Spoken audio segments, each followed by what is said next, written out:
Hi friends, welcome to exam theory. तो SSC constable GD 2019 में total आपके exam 54 शिफ्टों में कराए गए थे, जिसके सारे मैथ के सॉल्यूशन आपको इस चैनल पर देखने को मिलेंगे। तो आज हम लोग इस वीडियो में 2-3-2019 के शिफ्ट 1 के सारे मैथ के सॉल्यूशन इस वीडियो में देखने वाले हैं। तो वीडियो के अंत तक जरूर बने रहिएगा। तो अगर आप इस चैनल पर नए हैं तो हमारे चैनल को सब्सक्राइब जरूर कर ले। ये हमारा सोशल मीडिया प्लेटफॉर्म है, आप हमसे यहाँ भी जुड़ सकते हैं। इसके लिंक आपको इस वीडियो के डिस्क्रिप्शन बॉक्स में मिल जाएंगे और इस वीडियो को अपने दोस्तों के साथ शेयर करना बिल्कुल भी नहीं भूलिएगा। ये जो है टोटल आपके एसएससी कांस्टेबल जीडी 2019 में इतनी शिफ्टों में आपके एग्जाम कराए गए थे, जिसके 11 तारीख से लेकर के आपके 1 तारीख तक के सारे शिफ्टों के मैथ के सॉल्यूशन आपको इस चैनल पर करा दिए गए हैं। तो ये सारे वीडियो आप हमारे चैनल के प्लेलिस्ट में जाकर देख सकते हैं। तो आज हम लोग इस वीडियो में 2-3-2019 के शिफ्ट 1 के सारे मैथों के प्रश्नों के सॉल्यूशन इस वीडियो में देखने वाले हैं। तो चलिए बढ़ते आज के प्रश्नों की ओर। तो देखेंगे क्वेश्चन नंबर 1। यहां पर दिया गया है क्वेश्चन में कि 25 अवलोकनों का माध्य कितना है, 36 है। यानी कि 25 कोई संख्या है, 25 अवलोकन है जिनका माध्य यानी कि मीन कितना दिया गया है, 36 दिया गया है। फिर बोला गया आगे कि इन अवलोकनों में से यदि पहला 13 अवलोकन का माध्य कितना है, 32 है। अगर टोटल अवलोकन आपका यानी कि कुल अवलोकन 25 है, उनमें से 13 अवलोकन का माध्य यानी कि मीन कितना है, 32 है। फिर बोला गया कि अंतिम 13, जो 25 में से अंतिम 13 अवलोकन है उनका माध्य कितना दिया गया है, 40 दिया गया है। तो आपसे पूछा जा रहा है कि 13वां अवलोकन जो है कितना है। तो हमें जब क्वेश्चन में आप अगर ध्यान से पढ़ेंगे तो पता चलेगा कि पहले 13, ये जो है पहले 13 में भी 13वां नंबर का जो अवलोकन था वो आपके पहले वाले 13 में भी इसे जोड़ा गया था, और ये जो अंतिम 13 है उसमें भी आपका 13 नंबर वाले अवलोकनों को जोड़ा गया है। यानी कि पहले 13 में भी आपका 13वां नंबर अवलोकन और अंतिम 13 वाले में भी 13 नंबर अवलोकन, दोनों में 13 को जोड़ा गया है। यानी कि 13वां नंबर अवलोकन को दोनों में जोड़ा गया है। तो यानी कि यहाँ पर अगर हम दोनों 13 अवलोकन का यहाँ पर अगर माध्य 32 है और अंतिम 13 अवलोकन का माध्य 40 है और दोनों का योग निकाल दे तो कुल योग पर हमें क्या पता चलेगा कि दोनों में जो है 13 था, तो 13 को कितने बार जोड़ लिया गया है, 2 बार जोड़ लिया गया है। तो अगर हम 25 अवलोकनों का कुल योग से इन जो है पहले 13 अवलोकन और अंतिम 13 अवलोकन से माइनस कर देंगे तो क्या निकल जाएगा, आपका 13वां अवलोकन निकल जाएगा। तो यहां पर क्या करेंगे, इसे चलिए हल करके देख लेते हैं। तो पहले 13 का माध्य कितना दिया गया, पहले 13 अवलोकन का माध्य कितना दिया गया, आपका 32 दिया गया। कितना दिया गया, 32 दिया गया। तो जब 13 को 32 से गुना करेंगे तो पहले 13 अवलोकनों का क्या निकल जाएगा, योग निकल जाएगा। तो यहाँ पर गुना करेंगे तो कितना हो जाएगा, 13 × 39, 13 दूनी 26, यानी कि आपका टोटल कितना हो जाएगा, 416 हो जाएगा। यानी कि पहले 13 अवलोकनों का योग कितना आ गया, 416 आ गया। फिर बोला गया कि अंतिम 13 अवलोकन का औसत कितना है, 40 है। तो 13 × 40 जब करेंगे तो अंतिम 13 अवलोकनों का योग निकल जाएगा। तो अंतिम 13 अवलोकन का योग कितना हो जाएगा, 13 चौक 52, यानी कि 520 हो जाएगा। यहां पर क्या हमें पता चल गया कि पहले 13 अवलोकन का योग, अंतिम 13 अवलोकन का योग, तो दोनों को जब जोड़ेंगे तो क्या कितना आ जाएगा, आपका 6, 2 1 3, 5 4 9 आ जाएगा। यानी कि पहले 13 और अंतिम 13 अवलोकनों का योग कितना आ गया, 936 आ गया। तो यहाँ पर टोटल कितने अवलोकन हो जाते, 13 26 अवलोकन हो जाते। लेकिन असल में तो आपका टोटल कितना अवलोकन था, 25 अवलोकन था। यानी कि 13 नंबर वाले अवलोकन को 2 बार जोड़ लिया गया है। तो इस 25 अवलोकन का योग से अगर माइनस कर देंगे तो आपका 13 नंबर वाला अवलोकन निकल जाएगा। यहाँ पर क्या करेंगे, 25 × 36 करेंगे तो आपका कितना आ जाएगा, 25 × 36, तो आपका कितना आ जाता है, 25 × 36 करेंगे तो 25 × 75, 750, 25 × 150, तो आपका कितना आ गया, 750, 150 यानी कि 900 हो गया। तो यहाँ पर ये हो गया आपका पहला 13 और अंतिम 13 अवलोकनों का योग, और यहाँ पर 25 अवलोकन का योग जब माइनस करेंगे तो आपका क्या निकल जाएगा, 13वां नंबर का अवलोकन निकल जाएगा। कितना नंबर का, 13वां नंबर का अवलोकन। तो 936 में से 900 गया तो आपका कितना बचा, 36 बचा। 936 में से 900 गया तो कितना बचा, 36 बचा, यानी कि 13वां नंबर का अवलोकन का आपका कितना अंक है, 36 अंक है, यानी कि आपका ऑप्शन नंबर 1 बिल्कुल सही होगा। तो चलिए बढ़ते हैं नेक्स्ट क्वेश्चन की ओर। तो देखेंगे क्वेश्चन नंबर 2, ये आपका क्या है, ग्राफ का क्वेश्चन है। ग्राफ में आपका दिया क्या गया है, ग्राफ में आपसे बोला गया है कि वर्ष में 3 कंपनियों का निर्यात दिया गया है। कंपनी कौन कौन है, कंपनी एक आपका यक्स है, कंपनी एक आपका जेड है, कंपनी एक आपका वाई है। सभी में जो है यहाँ पर क्या दिया गया है, सभी कंपनियों का निर्यात दिया गया है। तो हम लोग अब ध्यान देंगे कि क्वेश्चन में आपसे क्या पूछा जा रहा है। क्वेश्चन में यहाँ पर आपसे पूछा जा रहा है कि 3 कंपनियों के, कितनी कंपनियों के, 3 कंपनियों के 1994 में औसत निर्यात, 1994 में सभी साल में कितने कंपनी है, 3 company, X company, Z company, Y company. तो 1994 में तीनों कंपनी का क्या बोला जा रहा है, औसत निर्यात, और 1995 में औसत निर्यात के बीच अंतर क्या है। तो हमें सबसे पहले निकालना होगा कि 1994 में तीनों कंपनियों का मिलाकर कितना निर्यात हुआ था। तो यहाँ पर 94 में देखेंगे कंपनी यक्स का जो है 1994 में यहाँ पे देख लेंगे कि कंपनी यक्स का जो है कितना निर्यात हुआ था। तो यक्स वाले कौन सा है, ब्लू वाले, तो ब्लू यहाँ पर कितना है, तो 60 है, यानी कि 60 का जो है कितना, 60 करोड़ का निर्यात हुआ था। फिर कंपनी जेड का देख लेंगे हम लोग कि कितना निर्यात किया था। जेड किसका, लाल वाला का है, तो लाल इसका कितना है, 90 है, तो 90 यहाँ पे लिख देंगे। आपका वाई कंपनी का जो है 1994 में कितना निर्यात किया गया था, वाई आपका क्या है, यहाँ पर हरा है, तो वाई आपका कितना यहाँ पर दिया गया, 40 दिया गया, तो यहाँ पर क्या लिखेंगे, 40 को लिख देंगे। तो टोटल अब यहाँ पर क्या करेंगे, योग निकाल लेंगे। 1994 में कुल मिलाकर कितना निर्यात किया गया था तीनों कंपनियों द्वारा, तो यहाँ पर क्या करेंगे, योग निकाल लेंगे। तो योग निकालेंगे तो आपका कितना हो जाएगा, 9 6 15 4 19, यानी कि टोटल कितना हो जाएगा निर्यात तीनों कंपनियों का मिलाकर 190 हो जाएगा। कितना हो जाएगा आपका, 190 हो जाएगा। अब हमें किसका देखना, 1995 में। हम लोग अब देखेंगे कि 1995 में तीनों कंपनियों द्वारा कितना निर्यात किया गया था।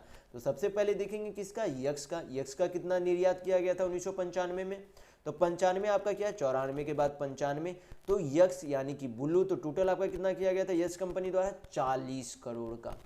फिर देखेंगे जेड का कितना किया गया था, तो जेड आपका क्या है, लाल है, लाल का यहाँ पर कितना 120 है, यहाँ पर 120 लिख देंगे। वाई कंपनी द्वारा देखेंगे 1995 में, तो वाई क्या है आपका, हरा है, तो हरा कितना है, 60 है। अब क्या करेंगे, यहाँ पर सभी को जोड़ लेंगे, क्या करेंगे, सभी को यहाँ पर जोड़ लेंगे, तो टोटल आपका कितना आ जाएगा, 12 4 16 6 22, यानी कि 220 करोड़ का टोटल निर्यात हुआ था 1995 में। तो यहाँ पर हमें क्या पता चल गया, कुल योग पता चल गया, लेकिन यहाँ पर पूछा जा रहा है कि इनके औसत का अंतर क्या होगा। तो यहाँ पर 1994 में टोटल कितने कंपनी थे, 3 कंपनी थे, तो कुल निर्यात से जब 3 कंपनी से भागा दे दिया जाएगा तो क्या निकल जाएगा, औसत निकल जाएगा। उसी तरीके से यहाँ भी 3 कंपनी है, तो यहाँ भी क्या करेंगे, 3 से भागा दे देंगे, तो यहाँ भी क्या निकल जाएगा, औसत निकल जाएगा। तो हमें पूछा क्या जा रहा है, औसतों का अंतर पूछा जा रहा है। तो औसत का अंतर निकालने के लिए क्या करेंगे, दोनों को यहाँ पर माइनस कर देंगे, 220/3 माइनस 190/3, तो आपका कितना आ जाएगा, एलसीएम 3 हो गया। 220 में से 190 गया तो आपका कितना बचेगा, 30 बच गया। 3 में से 30 गया तो आपका कितना आ गया, 10 आ गया। 3 में से 30 गया तो आपका कितना बच गया, 10 आ गया। यानी कि 1994 और 95 के औसत निर्यात में अंतर कितना है, 10 करोड़ का अंतर है। कितने का अंतर है, 10 करोड़ का अंतर है। तो अगर आपको वीडियो पसंद आ रहा है तो लाइक करते जरूर चलिएगा। तो चलिए बढ़ते हैं नेक्स्ट क्वेश्चन की ओर। तो देखेंगे क्वेश्चन नंबर 3। ये आपका क्वेश्चन में दिया गया है कि 2000 रुपये पर 20% छूट और एवं 10%, सॉरी यहाँ पर क्या बोला गया, सबसे पहले एक जो है 20% का छूट दिया, सबसे पहले जो है क्या किया, 20% का छूट दिया। फिर और बोला ये जो है छूट अलग है, ये दोनों छूट जो है क्या है आपका अलग है। बोला गया कि 2000 रुपये पर एक बार उसे 20% की छूट दी जाती है, और अगर उसे 20% की जगह 2 बार 10% की छूट दी जाती, तो बोला जा रहा है कि 2 बार अगर 10% की 2 क्रमिक छूट में अंतर कितना होगा। यानी कि अगर उसे एक बार में 20% की छूट दी जाए, या फिर अगर उसे पहले 10% फिर 10% की छूट दी जाए, तो दोनों छूटों में अंतर कितने रुपया का है, ये आपसे क्वेश्चन में पूछा जा रहा है। तो यहाँ पर सबसे पहले दो डिस्काउंट को, दो छूट को एक छूट में बदलने के लिए आपको एक फार्मूला याद रखना होता है। फार्मूला क्या होता है? A into B minus, sorry A into B नहीं, A plus B minus A into B by क्या होता है? 100 होता है। तो ए से आपका हो गया फर्स्ट डिस्काउंट, ए से आपका क्या हो गया? पहला वाला डिस्काउंट। अब बी से आपका क्या हो गया? सेकेंड वाला डिस्काउंट।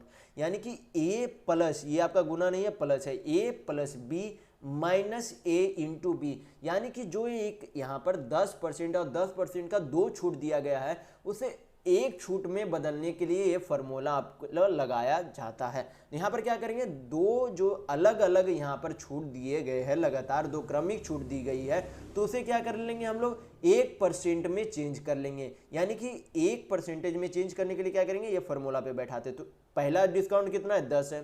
दूसरा डिस्काउंट भी कितना है? 10 है। तो 10 plus 10 minus A into B, यानी कि पहला डिस्काउंट 10 इंटू 10 दूसरा डिस्काउंट, बटा नीचे क्या हो जाएगा? 100 हो जाएगा। एक शून्य चला गया, शून्य शून्य कट गया, आपका 10 10 कितना हो गया? 20 हो गया। और 1 इंटू 1 कितना हो जाएगा? 1 हो जाएगा। यानी कि 20 में से 1 गया तो कितना हो गया? 19 हो गया। यानी कि अगर उसे पहले 10% और फिर 10% का छूट दिया जाएगा तो कुल मिलाकर उसे 19% की छूट मिलेगी। लेकिन शुरुआत में उसे कितना छूट मिल रहा था? 20% का छूट मिल रहा था। लेकिन जब 10% की दो क्रमिक छूट मिलती है तो उसे मात्र 19% का छूट मिलता है। तो दोनों के छूटों में अंतर कितना हो गया? 20% और 19% का अगर छूट मिलता है तो दोनों के छूट में अंतर कितना हो गया? एक 20% मिलता है, एक 19%। तो दोनों के छूटों में अंतर कितना हो गया? 1% का अंतर हो गया। एक अगर 20% का छूट दे रहा है, एक अगर 19% का फिर छूट दे रहा है, तो दोनों के छूट का अंतर कितना हो गया? 1% हो गया। तो उतना ही रुपये, यानी कि उतना ही छूट में दोनों का अंतर होगा जितना कि 2000 का 1% निकालने पर आएगा। क्योंकि ये आपका क्या है? मार्क्ड प्राइस है। तो दोनों का छूटों का अंतर 1% है। तो हम लोग क्या करेंगे? 2000 का 1% निकाल लेंगे। तो 2000 का यहाँ पर 1% निकालेंगे तो आपका कितना आ जाएगा? 20 चला गया। यानी कि टोटल मिलाकर उसे जो है दोनों छूटों का अंतर कितना रुपये का होगा? 20 रुपये का अंतर होगा। कितने रुपये का अंतर होगा? 20 रुपये का अंतर होगा। यानी कि आपका ऑप्शन नंबर 2 बिल्कुल सही होगा। तो चलिए बढ़ते हैं नेक्स्ट क्वेश्चन की ओर। तो देखेंगे क्वेश्चन नंबर 4। तो यहां पर क्वेश्चन में दिया गया है कि पिता और उसके पुत्र की वर्तमान आयु का अनुपात कितना है? 4:1 है। बोला गया कि पिता यानी कि उसके फादर और उसके पुत्र यानी कि उसके सन के, पिता फादर यानी और उसके पुत्र यानी कि उसके सन के वर्तमान आयु का अनुपात कितना है? 4:1 है। फिर बोला गया कि 5 वर्ष पहले उनकी आयु का अनुपात कितना था? 7:1 था। 5 वर्ष पहले उनकी आयु का अनुपात कितना था? 7:1 था। ये आपसे क्वेश्चन में बोला गया है। तो आपसे पूछा जा रहा है कि पुत्र की वर्तमान आयु क्या है। तो यहां पर सबसे पहले बोला गया है फादर और सन, यानी कि पिता और पुत्र की वर्तमान आयु का अनुपात कितना है? 4:1 है। फिर बोला गया कि 5 वर्ष पहले उनकी आयु का अनुपात कितना था? 7:1 था। तो यहाँ पर जब हम लोग देखते हैं तो यहाँ पर रेशियो में अंतर बराबर नहीं हमें दिख रहा है। तो अंतर बराबर करने के लिए क्या करेंगे? यहाँ पर जब यहाँ पर से 4 में से 1 जाएगा 3 आएगा, 4 में से 1 जाएगा तो कितना आएगा?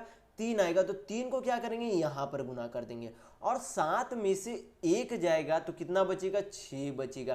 तो 6 को क्या करेंगे? यहाँ पर गुना कर देंगे, ताकि रेशियो का जो दोनों का यूनिट में नंबर आए, वो जो है दोनों का यूनिट का नंबर बराबर हो। तभी हम लोग यहाँ पर क्या करेंगे? 5 वर्ष का यहाँ पर अंतर उस यूनिट के बराबर लिखेंगे। तो यहाँ पर फिर से नया रेशियो बनाएंगे तो कितना हो जाएगा? 6 चौक 24 अनुपात 6 हो जाएगा। और नीचे आपका कितना हो जाएगा? 7 या 21 अनुपात 3 हो जाएगा। यानी कि ये जो आपका क्या हो गया? अब वर्तमान आयु का अनुपात हो गया, और ये जो उससे 5 वर्ष पहले का अनुपात हो गया। तो जब यहाँ पर देखेंगे आप गौर से, तो यहाँ पर आपको देखने को मिलेगा कि दोनों के यूनिट डिजिट में कितने का अंतर हो रहा है? 3 का। यहाँ भी 24 में से 21 जाएगा तो 3 का अंतर, और यहाँ भी जब सन वाले में यानी कि पुत्र वाले में भी देखेंगे तो यहाँ पर यूनिट डिजिट में आपके 3 का अंतर दिख रहा है, यानी कि दोनों के रेशियो के यूनिट डिजिट में कितने का अंतर है, 3 यूनिट के अंतर है। कितने यूनिट का अंतर है, 3 यूनिट का अंतर है। तो यही जो आपका 3 यूनिट का अंतर है यही तो आपका 5 वर्ष के बराबर है, क्योंकि ये जो रेशियो दोनों दिया गया है 5 वर्ष के अंतर का रेशियो दिया गया, तो जितने यूनिट का अंतर होगा उतने ही समय के बराबर होगा, यानी कि 3 यूनिट बराबर कितना हो गया, 5 साल। तो यहाँ पर 1 यूनिट का वैल्यू कितना हो जाएगा, 5/3 हो जाएगा। कितना हो जाएगा आपका, 5/3 हो जाएगा। तो आपसे पूछा क्या जा रहा है, पुत्र की वर्तमान आयु। तो पुत्र का वर्तमान यहाँ पर अनुपात में डिजिट हम लोग ने यूनिट डिजिट क्या निकाला था, यहाँ पर 6 यूनिट आया था। कितने यूनिट आया था, 6 यूनिट आया था। तो पुत्र की वर्तमान आयु निकालने के लिए 1 यूनिट का वैल्यू अगर 5/3 है तो 6 यूनिट का वैल्यू कितना हो जाएगा, तो 6 से गुना कर देंगे। 3 से काटेंगे तो 6 को तो कितना बार में चला जाएगा, 2 बार में चला जाएगा, यानी कि 5 दूनी आपका कितना आ गया, 10 आ गया। यानी कि उस पुत्र की वर्तमान आयु जो है कितने है, 10 साल है। उस पुत्र का जो है आयु कितना है, वर्तमान आयु 10 साल का है, यानी कि आपका ऑप्शन नंबर 2 बिल्कुल सही होगा। तो चलिए बढ़ते हैं नेक्स्ट क्वेश्चन की ओर। तो देखेंगे क्वेश्चन नंबर 5। यहां पर क्वेश्चन में दिया गया है कि ए ने बी को 2 वर्ष के लिए 6500 रुपये, ए ने बी को 2 वर्ष के लिए 6500 रुपये और सी को 4 वर्ष के लिए 8000 रुपये समान ब्याज दर से साधारण ब्याज पर दिए गए, और उन दोनों से ब्याज के रूप में कुल ब्याज जो है कितना प्राप्त करता है, 4500 रुपया प्राप्त करता है। यानी कि आपसे यहाँ पर क्वेश्चन में बोला जा रहा है कि ए ने बी को 2 वर्षों के लिए उधार दिया, कितना पैसा उधार दिया, 6500 रुपये। फिर ए ने ही सी को जो है 4 वर्षों के लिए उधार दिया, कुछ रकम, कितने रकम उधार दिए, 8000 रुपये उधार दिए। तो फिर बोला गया है कि कितने रेट पर, यानी कि जितने रेट पर बी को दिया उतने ही दर पर आपको सी को भी जो है रुपये दिए, तो उन दोनों का रेट कितना होगा अगर ब्याज 4500 रुपये उसे बी और सी को ब्याज पर पैसे देने से कितना मिलता है, 4500 रुपये। तो कितने दर पर उस पैसे को जो है ब्याज के रूप में उसे लगाया था। तो यहाँ पर आपको निकालना क्या, रेट यानी कि दर आपसे पूछा जा रहा है। तो यहाँ पर जो है सबसे पहले आपको सिंपल इंटरेस्ट निकालने का फॉर्मूला क्या होता है, सिंपल इंटरेस्ट में काफ़ी बार आपको पहले वाले वीडियो में बता चुका है सिंपल इंटरेस्ट निकालने का फॉर्मूला क्या होता है। बहुत ही आपका सिंपल फार्मूला होता है, क्या होता है, P/R/T/100 होता है। यस आई से सिंपल इंटरेस्ट यानी कि साधारण ब्याज, P से प्रिंसिपल यानी कि मूलधन, R से रेट यानी कि दर, T से टाइम यानी कि समय होता है, बाई 100 से उसे डिवाइड करते हैं। तो टोटल आपका सिंपल इंटरेस्ट यानी कि साधारण ब्याज कितना दिया गया है, 4500 रुपये दिए गए हैं। कितने रुपये दिए गए हैं, 4500 रुपये प्राप्त होते हैं कुल मिलाकर साधारण ब्याज के रूप में। और उसे जो है जब बी को जो है, अब यहाँ पर क्या करेंगे, दोनों का जो है साधारण ब्याज का यहाँ पर फॉर्मूला बैठाएंगे। तो साधारण ब्याज का फॉर्मूला क्या होता है, सबसे पहले बी वाले पे लगाएंगे। तो बी वाले पे क्या होता है, सबसे पहले प्रिंसिपल, तो प्रिंसिपल यानी कि मूलधन बी को कितना रुपया दिया था, 6500 रुपये दिया गया था। रेट हमें निकालने के लिए बोला जा रहा है तो उसे आर से डिनोट कर देंगे। टी यानी कि टाइम कितना दिया था, बी को कितने समय के लिए ब्याज पर दिया था, 2 वर्षों के लिए दिया था, 2 कर देंगे, बटा नीचे 100 हो गया। तो ये तो आपका क्या निकला, ये यहाँ तक हल करने पर आपका क्या निकलेगा, बी को जितना रकम दिया था उसका ब्याज हमें प्राप्त होगा। लेकिन यहाँ पर ये जो 4500 रुपया ब्याज है बी और सी का कुल ब्याज है, बी और सी से कुल ब्याज जो प्राप्त करता है वो 4500 रुपये यहाँ पर ब्याज है। तो अब यहाँ पर क्या करेंगे, इसमें जोड़ देंगे सी वाले ब्याज का भी। तो सी वाले ब्याज को कैसे जोड़ेंगे, उसका प्रिंसिपल यहाँ पर लिखेंगे। तो प्रिंसिपल यानी कि मूलधन कितना था, सी को कितना दिया था उधार, 8000 रुपये दिया था। रेट दोनों का सेम है, यानी कि जितना दर पर बी को दिया था उधार उतना ही दर पर सी को भी ए जो है उधार दिया, यानी कि इसका भी रेट क्या लिखेंगे हम लोग, आर ही लिखेंगे। और इसको जो है कितने समय के लिए उधार दिया था, 4 वर्षों के लिए उधार दिया था, यानी कि यहाँ पर 4 लिख देंगे। नीचे क्या करेंगे, 100 से डिवाइड कर देंगे। यहाँ पर सारा हल करेंगे तो आपका क्या निकल जाएगा, रेट यानी कि दर निकल जाएगा। 2 शून्य 2 शून्य चला गया, 2 शून्य 2 शून्य चला गया।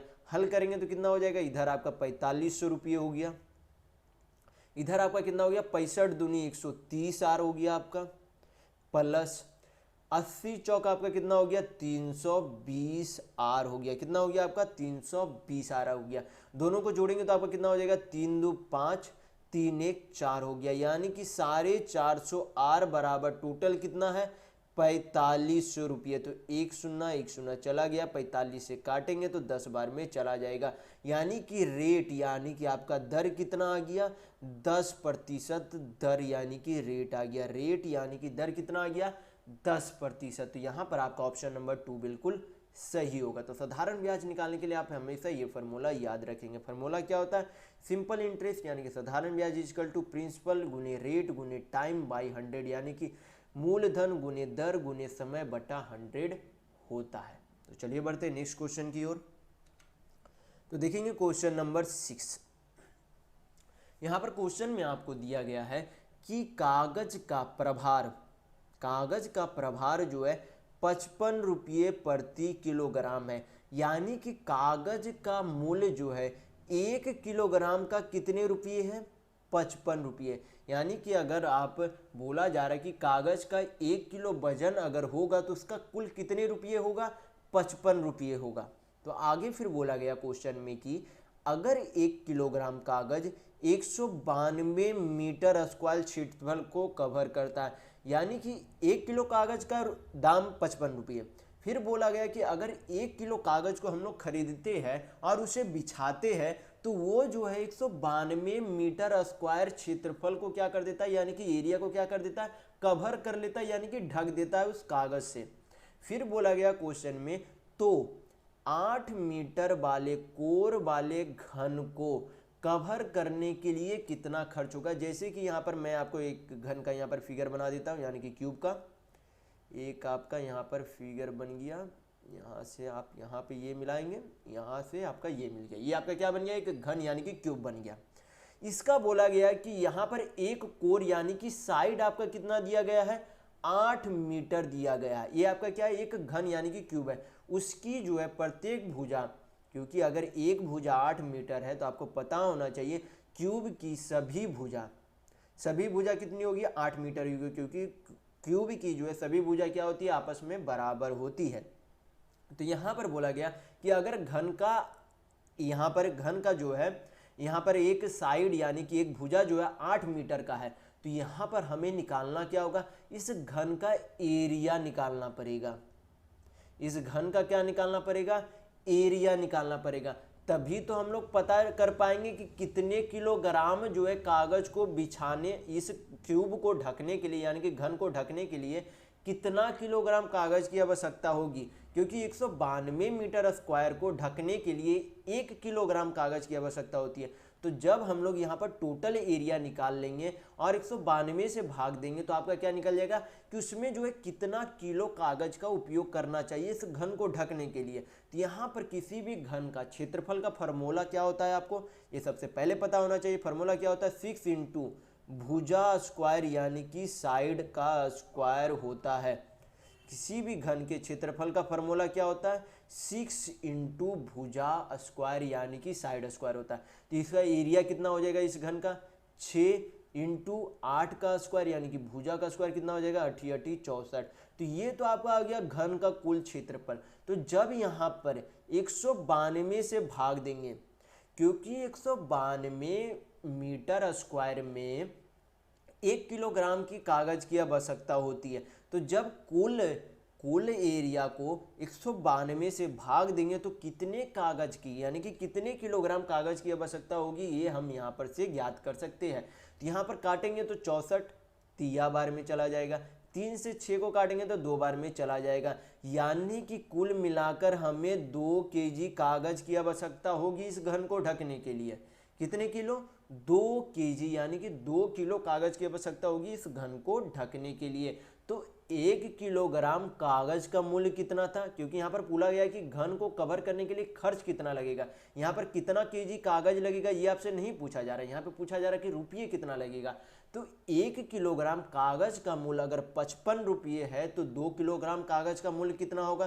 तो क्या करेंगे 2 इंटू 55 कर देंगे तो आपका क्या निकल जाएगा, 2 किलो कागज का मूल्य निकल जाएगा। अगर 1 किलो कागज का मूल्य 55 रुपये है तो 2 किलो का मूल्य निकालने के लिए 2 इंटू 55 करेंगे तो कितना आ जाएगा, 110 आ जाएगा। यानी कि इस घन को कागज से ढकने के लिए या फिर कवर करने के लिए कुल मिलाकर कितने रुपये लगेंगे, 110 रुपये लगेंगे। कितने रुपये लगेंगे, 110 रुपये लगेंगे। यानी कि आपका ऑप्शन नंबर 3 बिल्कुल सही होगा। तो चलिए बढ़ते हैं नेक्स्ट क्वेश्चन की ओर।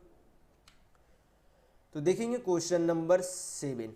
यहां पर क्वेश्चन में दिया गया है कि राजू और विनोद, क्या बोला गया है क्वेश्चन में, आपसे क्या बोला जा रहा कि राजू और विनोद एक नियत कार्य यानी कि असाइनमेंट पर काम कर रहे हैं। फिर बोला गया कि राजू को कंप्यूटर पर 32 पेज टाइप करने में 8 घंटे लगते हैं, लेकिन जबकि विनोद को 24 पेज टाइप करने में 6 घंटे ही लगते हैं।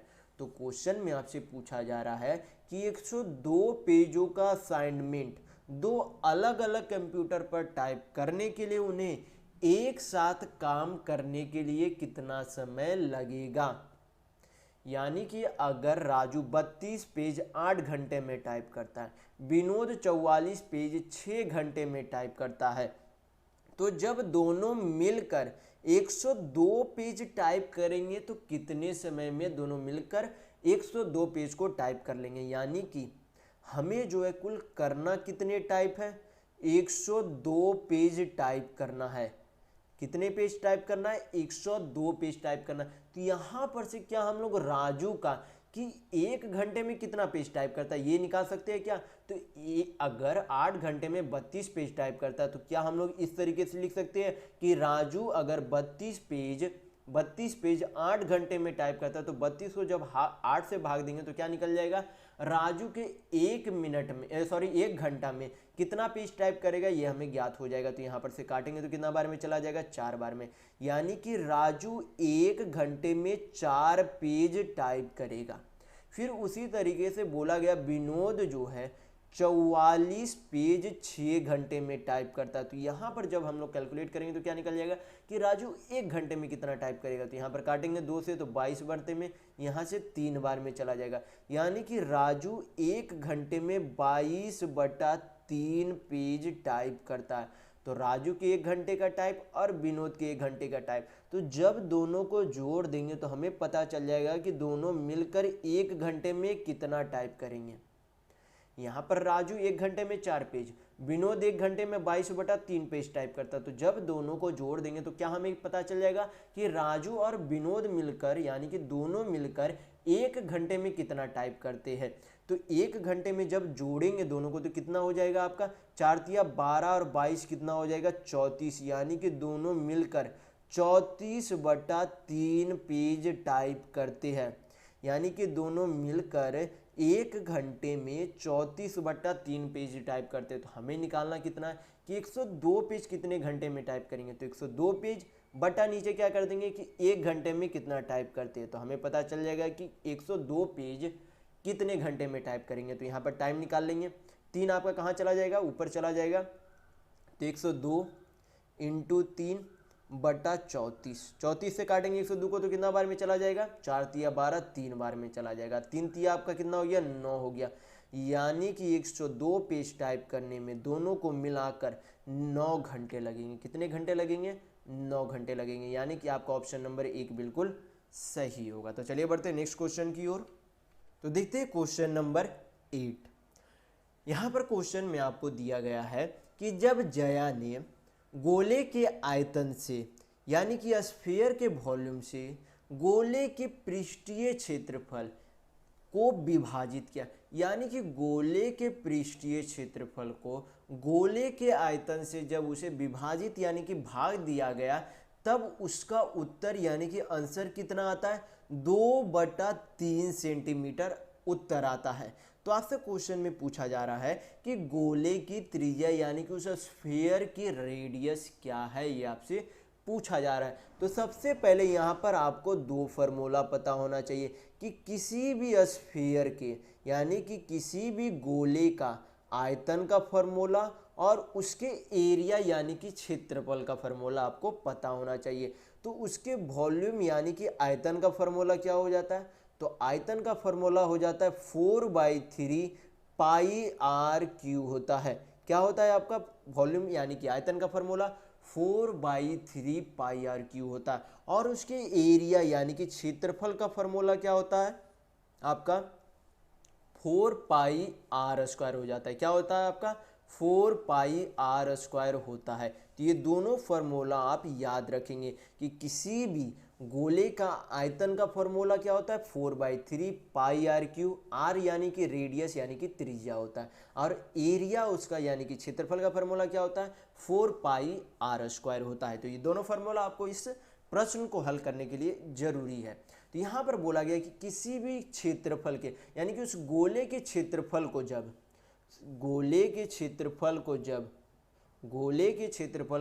जब उसके आयतन के फॉर्मूले से यानी कि उसके आयतन से भाग दिया जाता है, यानी कि उस गोले का क्षेत्रफल को जब उसके गोले के आयतन से भाग दिया जाता है तब उसका आंसर कितना आता है? 2/3 सेंटीमीटर आता है। ये आपसे क्वेश्चन में बोला गया है। तो यहाँ पर हल करेंगे, इस पूरे को हल करने पर आपका क्या निकल जाएगा? रेडियस यानी कि त्रिज्या निकल जाएगी। तो यहाँ पर r² है, RQ है, तो r² को जब RQ से काटेंगे तो 2r चला जाएगा, यानी कि कितना बचेगा आपका? 1r बचेगा। कितना बचेगा? 1r बच जाएगा। 4 से 4 चला गया, 3 आपका कहाँ चला जाएगा? ऊपर चला जाएगा, और यहाँ से पाई से पाई आपका चला गया, तो 3 आपका ऊपर चला गया, नीचे आपका क्या बच गया? r बच गया। इक्वल टू में आपका क्या है? 2/3 है। क्रॉस मल्टीप्लिकेशन करेंगे तो आपका कितना आ जाएगा? r बराबर 3 तिया 9/2 आ जाएगा, यानी कि 9/2 को पॉइंट में लिखेंगे तो कितना लिखा जाएगा आपका? 4.5 सेंटीमीटर। यानी कि इस गोले का यानी कि इस स्फीयर के त्रिज्या का आंसर कितना आया, यानी कि त्रिज्या कितना सेंटीमीटर आया? 4.5 सेंटीमीटर आया। यानी कि आपका ऑप्शन नंबर 4 बिल्कुल सही होगा। तो चलिए बढ़ते हैं नेक्स्ट क्वेश्चन की ओर। तो देखेंगे क्वेश्चन नंबर 9। यहाँ पर दिया गया क्वेश्चन में कि एक व्यक्ति 10 किलोमीटर प्रति घंटा की गति से कल्याण से मुंबई जाता है और 15 किलोमीटर प्रति घंटा की गति से कल्याण वापस लौटता है। यानी कि पहले 10 किलोमीटर प्रति घंटा से कल्याण से मुंबई गया, फिर 15 किलोमीटर प्रति घंटा से मुंबई से कल्याण वापस लौटा। तो आपसे पूछा जा रहा है क्वेश्चन में कि पूरी यात्रा की औसत गति यानी कि एवरेज स्पीड क्या है, ये आपसे पूछा जा रहा है। तो किसी भी जब समान दूरी तय करता है कोई भी व्यक्ति या फिर कोई भी ट्रेन या फिर कोई भी चीज़ जो है, जितना दूरी जाती है और उतना ही दूरी जो है क्या होती है? वापस आती है। और उसका एवरेज स्पीड निकालने के लिए आपसे पूछा जाए तब एवरेज स्पीड निकालने का फॉर्मूला क्या होता है? 2 × v1 × v2 बटा क्या हो जाता है? v1 + v2 होता है। यानी कि आपका क्या हो गया? 2 × v1। v1 आपका हो गया फर्स्ट स्पीड, अब v2 आपका क्या हो गया? सेकेंड स्पीड हो गया। यानी कि पहला स्पीड जिस चाल से गया था, सेकेंड स्पीड यानी कि जिस चाल से वापस आया। ये आपका क्या हो गया? एवरेज स्पीड यानी कि औसत गति निकालने का फॉर्मूला हो गया। तो यहाँ पर क्या करेंगे? फॉर्मूला पे वैल्यू पुट करेंगे तो आपका आंसर आ जाएगा। तो यहाँ पर 2 × यानी v1 यानी कि पहली गति कितनी है? 10 किलोमीटर प्रति घंटा, तो 10 यहाँ पर लिख देंगे। v2 यानी कि दूसरी गति कितनी है? 15 किलोमीटर प्रति घंटा। नीचे क्या करना है? दोनों चालों का योग लिखना है। तो 10 और 15 कितना हो जाएगा आपका? 25 हो जाएगा। यहाँ पर इसे सिंप्लीफाई करेंगे तो इसका एवरेज स्पीड यानी कि औसत गति आपकी आ जाएगी। तो हल करेंगे तो 5 × 15, 5 × 5 = 25, 5 से 10 को काटेंगे तो 2 बार में चला जाएगा। यानी कि आपका आंसर कितना आ गया? 3 दूनी 6 दूनी 12। यानी कि उसकी औसत गति यानी कि उसकी एवरेज स्पीड कितनी थी? 12 किलोमीटर प्रति घंटा थी। तो आपका यहाँ पर ऑप्शन नंबर 3 बिल्कुल सही होगा। तो चलिए बढ़ते हैं नेक्स्ट क्वेश्चन की ओर। तो देखेंगे क्वेश्चन नंबर 10। यहाँ पर क्वेश्चन में दिया गया है आपको कि सैम ने 480 रुपये प्रति दर्जन की दर से 20 दर्जन खिलौने खरीदे। यानी कि एक दर्जन खिलौने का मूल्य कितना है? 480 रुपये। सैम अगर 1 दर्जन खिलौना खरीदता है तो उसका मूल्य कितना है 480 रुपये। तो 480 रुपये दर्जन वाले खिलौने के कुल कितने खिलौने खरीदे 20 दर्जन खिलौने खरीदे। फिर आगे आपसे क्वेश्चन में दिया गया है कि उसने उनमें से प्रत्येक को 42 रुपये की दर से बेच दिया, यानी कि उसने एक खिलौने को कितने रुपये में बेचा 42 रुपये में। यानी कि उसने जितने भी खिलौने खरीदे उस सभी खिलौनों को, यानी कि उस सभी खिलौनों के प्रत्येक को जो है 42 रुपये में बेच दिया। तो आपसे क्वेश्चन में पूछा जा रहा है कि उसका लाभ प्रतिशत कितना था। अगर उसने सभी खिलौनों को यानी कि प्रत्येक खिलौनों को 42 रुपये में बेचा तो उसको लाभ कितना रुपया हो रहा है। तो यहाँ पर सबसे पहले बोला गया कि 480 रुपये प्रति दर्जन के हिसाब से खरीदा, यानी कि 480 रुपये में कुल कितने खिलौने खरीदे 12 खिलौने खरीदे, क्योंकि एक दर्जन में कितने खिलौने होंगे 12 खिलौने होंगे। एक दर्जन में कितने खिलौने होंगे 12 खिलौने होंगे, यानी कि 480 रुपये में उसने 12 खिलौने खरीदे। तो जब कुल मूल्य को 12 खिलौने से डिवाइड कर देंगे तो क्या निकल जाएगा एक खिलौने का मूल्य, यानी कि एक खिलौने का पैसा निकल जाएगा। तो यहाँ पर इसे भाग करेंगे तो 12 चौक 48, यानी कि कितना आ जाएगा 40 रुपये आ जाएगा। यानी कि उसने प्रत्येक खिलौने 40 रुपये में खरीदे। अगर 480 रुपये में 12 खिलौने खरीदे तो एक खिलौने कितने में खरीदे 40 रुपये में खरीदे। तो 40 रुपये में खरीदता है लेकिन बेचता कितना में है प्रत्येक खिलौना 42 रुपये में बेच रहा है। एक खिलौना 40 रुपये में खरीद रहा है लेकिन बेच कितने में रहा है 42 रुपये में बेच रहा है। तो उसे जो है बेचने में लाभ कितने रुपये का हो रहा है 40 रुपये में खरीदा 42 में बेचा, यानी कि उसे 2 रुपये का लाभ हो रहा है। कितने रुपये का लाभ हो रहा है 2 रुपये का लाभ हो रहा है। लाभ किस पर हमेशा कैलकुलेट किया जाता है सीपी पर किया जाता है। तो एक खिलौने का सीपी यानी कि क्रय मूल्य कितना है 40 रुपये है। तो 2 रुपये का लाभ हुआ, किस पर लाभ हुआ 40 रुपये के एक खिलौने पर। परसेंट में चेंज करने के लिए इसे क्या करेंगे 100 से मल्टीप्लाई करेंगे। क्या करेंगे 100 से मल्टीप्लाई करेंगे। हल करेंगे तो इस प्रश्न का आंसर आ जाएगा। तो 0 0 चला गया, 2 से काटेंगे तो 2 दूनी 4, 2 से यहाँ पर 5 बार में चला गया 10। तो यहाँ पर आपका क्या निकल गया प्रॉफिट परसेंट यानी कि लाभ प्रतिशत आ गया, यानी कि प्रत्येक खिलौनों को उसे बेचने पर, या फिर बोल सकते हैं अगर कुल खिलौने भी बेचेगा तब भी उसका 5% का लाभ होगा, और अगर उसने एक खिलौने भी बेचते तो उसका प्रत्येक खिलौने पर भी 5% का लाभ होता है। यानी कि अगर यहाँ पर क्वेश्चन में आपसे बोला जाता है कि कुल कितने लाभ होते हैं तो कुल भी आपका 5% ही लाभ होता है। लेकिन अगर आपसे यहाँ पर अलग से पूछ लिया जाता है कि एक खिलौने पर कितना लाभ हो रहा है तो भी 5% का ही लाभ होता है। यानी कि दोनों स्थितियों में आपका आंसर 5% ही आएगा, यानी कि आपका ऑप्शन नंबर यहाँ पर 2 बिल्कुल सही होगा। तो चलिए बढ़ते हैं नेक्स्ट क्वेश्चन की ओर। तो देखेंगे क्वेश्चन नंबर 11। यहाँ पर क्वेश्चन में दिया गया है कि वह सबसे छोटी संख्या जिसे 3857 में जोड़ा जाना चाहिए ताकि योग जो है जो भी संख्या इसमें मतलब इसमें जो है 3857 में कितना जोड़ा जाए कि 5, 6, 4, 3 से पूर्ण विभाज्य हो जाए। यानी कि 3857 में क्या जोड़ा जाए 3857 में क्या जोड़ा जाए कि 5, 6, 4, 3 से पूरी तरह विभाज्य हो जाए। तो यहाँ पर हम लोग देखेंगे, यहाँ पर सबसे पहले हम लोग क्या करेंगे इसे बाई ऑप्शन बनाने की कोशिश करते हैं। बाई ऑप्शन अगर बनाएंगे तो सबसे पहले यहाँ पर क्या करेंगे 33 जोड़ेंगे। अगर 3857 में 33 जोड़ेंगे तो आपका टोटल कितना हो जाएगा 3857 में 33 तो 5 3 8 1 9, यानी कि कितना हो जाता है 3890 हो जाता है।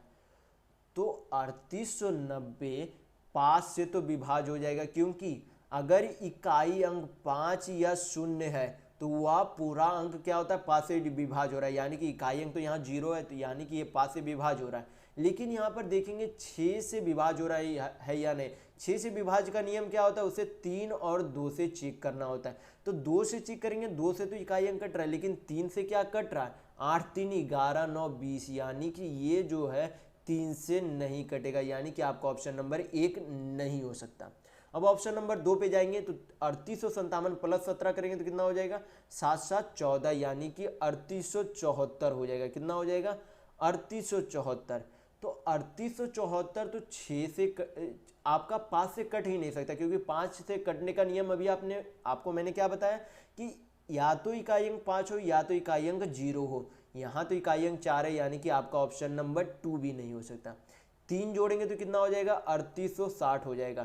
तो ये तो 5 से कटेगा, लेकिन क्या 6 से कट रहा है, 6 से बिल्कुल नहीं कटेगा। 6 छक 36, 2 24, यानी कि आपका ऑप्शन नंबर 3 भी नहीं हो सकता। अब ऑप्शन नंबर 4 चेक करेंगे तो 3857 प्लस 43 करेंगे तो कितना हो जाएगा, 39 हो जाएगा। तो क्या 39 इन चारों संख्या से विभाज्य हो रहा है, तो चेक करेंगे। 5 से तो बिल्कुल होगा, 6 से तो यहाँ पर 3 से विभाज्य हो रहा है, 3 से विभाज्य हो रहा है, 2 से भी हो रहा है, यानी कि 6 से होगा। 4 से देखेंगे तो 4 से है, 2 का यहाँ पर देखेंगे 4 से भी हो रहा है, 3 से आपका हो रहा है, यानी कि आपका यहाँ पर 3900 अगर आता है अंक तो यहाँ पर इन चारों संख्याओं से पूर्ण विभाज्य हो रहा है, यानी कि आपका ऑप्शन नंबर 4 बिल्कुल सही होगा। ये तो आपका हो गया बाई ऑप्शन से बनाने का तरीका। लेकिन अगर आप इसे बेसिक तरीका से बनाना चाहते हैं तो बेसिक तरीका से किस तरीके से बनाएंगे, सबसे पहले इन जो 4 अंक दिए गए हैं, ये जो आपके 4 अंक दिए गए उनका क्या ले लेंगे हम लोग, एलसीएम यानी कि लघुत्तम समावर्तक ले लेंगे। क्या ले लेंगे, एलसीएम यानी कि लघुत्तम समावर्तक ले लेंगे। तो 5 6 4 3 का एलसीएम कितना होगा, तो 5 चौक 20 या 60, यानी कि चारों का एलसीएम कितना हो जाएगा, 60 हो जाएगा। 5 6 4 3 का एलसीएम कितना हो जाएगा, 60 हो जाएगा। आप चाहे तो कॉपी पर निकाल के आप लोग देख सकते हैं कि एलसीएम इसका 60 ही आएगा। इन चारों का एलसीएम कितना हो गया, 60 हो गया। तो अब हम लोग क्या करेंगे, इसको जो है क्या करेंगे, इस अंक के नजदीक लेकर जाएंगे। इस अंक के क्या करेंगे, नजदीक लेकर जाएंगे। वह क्या होना चाहिए, 60 का गुणज भी होना चाहिए और इस अंक के नजदीक लेकर जाएंगे। तो यहाँ पर सबसे पहले यहाँ पर क्या कर लेते हैं, भाग देकर देख लेते हैं, क्योंकि गुना करेंगे तो बहुत लंबा हो जाएगा, खुद से अंक मानेंगे। तो सबसे पहले यहाँ पर विभाज्य करके खुद से देख लेते हैं। तो यहाँ पर कितना हो जाएगा, 6 छक 36, तो यहाँ पर कितना बच गया आपका, 25 बच गया, 7 जाएगा, 6 चौक 24 बच गया, यानी कि टोटल कितना हो गया, यहाँ पर शेष बच गया 17। लेकिन अगर हम लोग इसमें 17 शेष बच गया है तो इसमें अगर हम लोग 43 जोड़ देते हैं, 43 अगर हम लोग और जोड़ देते, इस पूरे संख्या में अगर 17 शेष बचता है, तो अगर इस पूरे संख्या में 43 हम लोग जोड़ देते तो क्या ये 60 से विभाज्य नहीं हो जाता, क्योंकि दोनों का योग कितना हो जाएगा, 60 हो जाएगा। यानी कि अगर इस पूरे अंक में 43 जोड़ दिया जाए तो ये 60 से विभाज्य हो रहा है, यानी कि इन चारों संख्या से भी विभाज्य होगा। तो आप अगर बेसिक से बनाना चाहेंगे तो आप इस तरीके से बनाएंगे कि जो शेषफल आएगा उस शेषफल में क्या जोड़े, उस शेषफल में क्या जोड़े कि 60 से पूर्ण विभाज्य हो जाए, उस शेषफल में क्या जोड़े कि 60 से पूर्ण विभाज्य हो जाए। जो आपको जोड़ना होगा वही आपको पूरा संख्या में भी जोड़ना पड़ेगा और वही आपका क्या होगा, आंसर होगा उस पूरे प्रश्न का। यानी कि दोनों ही स्थितियों में आपका आंसर क्या आता है, 43, यानी कि 43 आंसर आता है। तो आप चाहे तो बाई ऑप्शन बना सकते हैं या फिर बेसिक तरीका से भी इसे बना सकते हैं। तो चलिए बढ़ते हैं नेक्स्ट क्वेश्चन की ओर। तो देखेंगे क्वेश्चन नंबर 12। यहां पर दिया गया है क्वेश्चन में आपको कि अपनी वास्तविक गति के 3/8 यात्रा करने वाली एक कार 2 घंटा 10 मिनट में 65 किलोमीटर की दूरी तय करती है। तो पूछा जा रहा है कि कार की वास्तविक गति क्या है।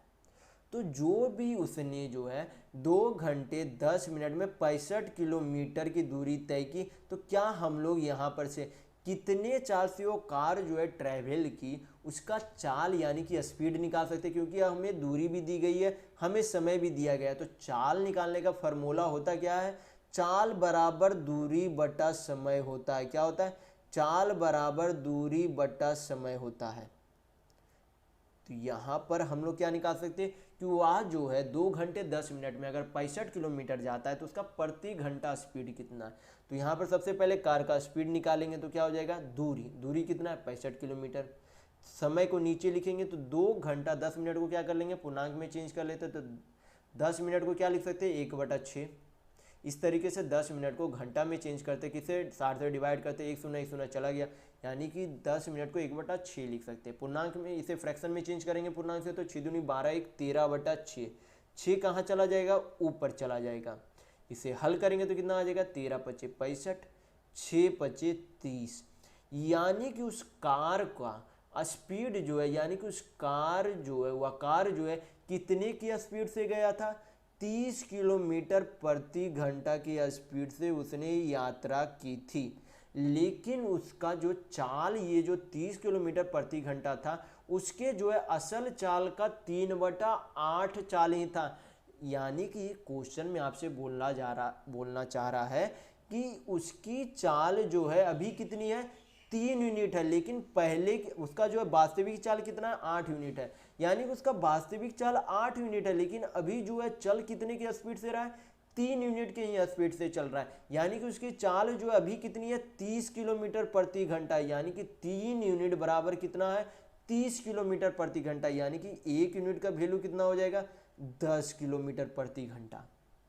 1 यूनिट का वैल्यू कितना हो जाएगा, 10 किलोमीटर प्रति घंटा। तो हमसे पूछा क्या जा रहा है, वास्तविक चाल, यानी कि उसका जो असल कितनी स्पीड है वो आपसे पूछी जा रही है। तो असल स्पीड उसकी कितनी है, 8 यूनिट है।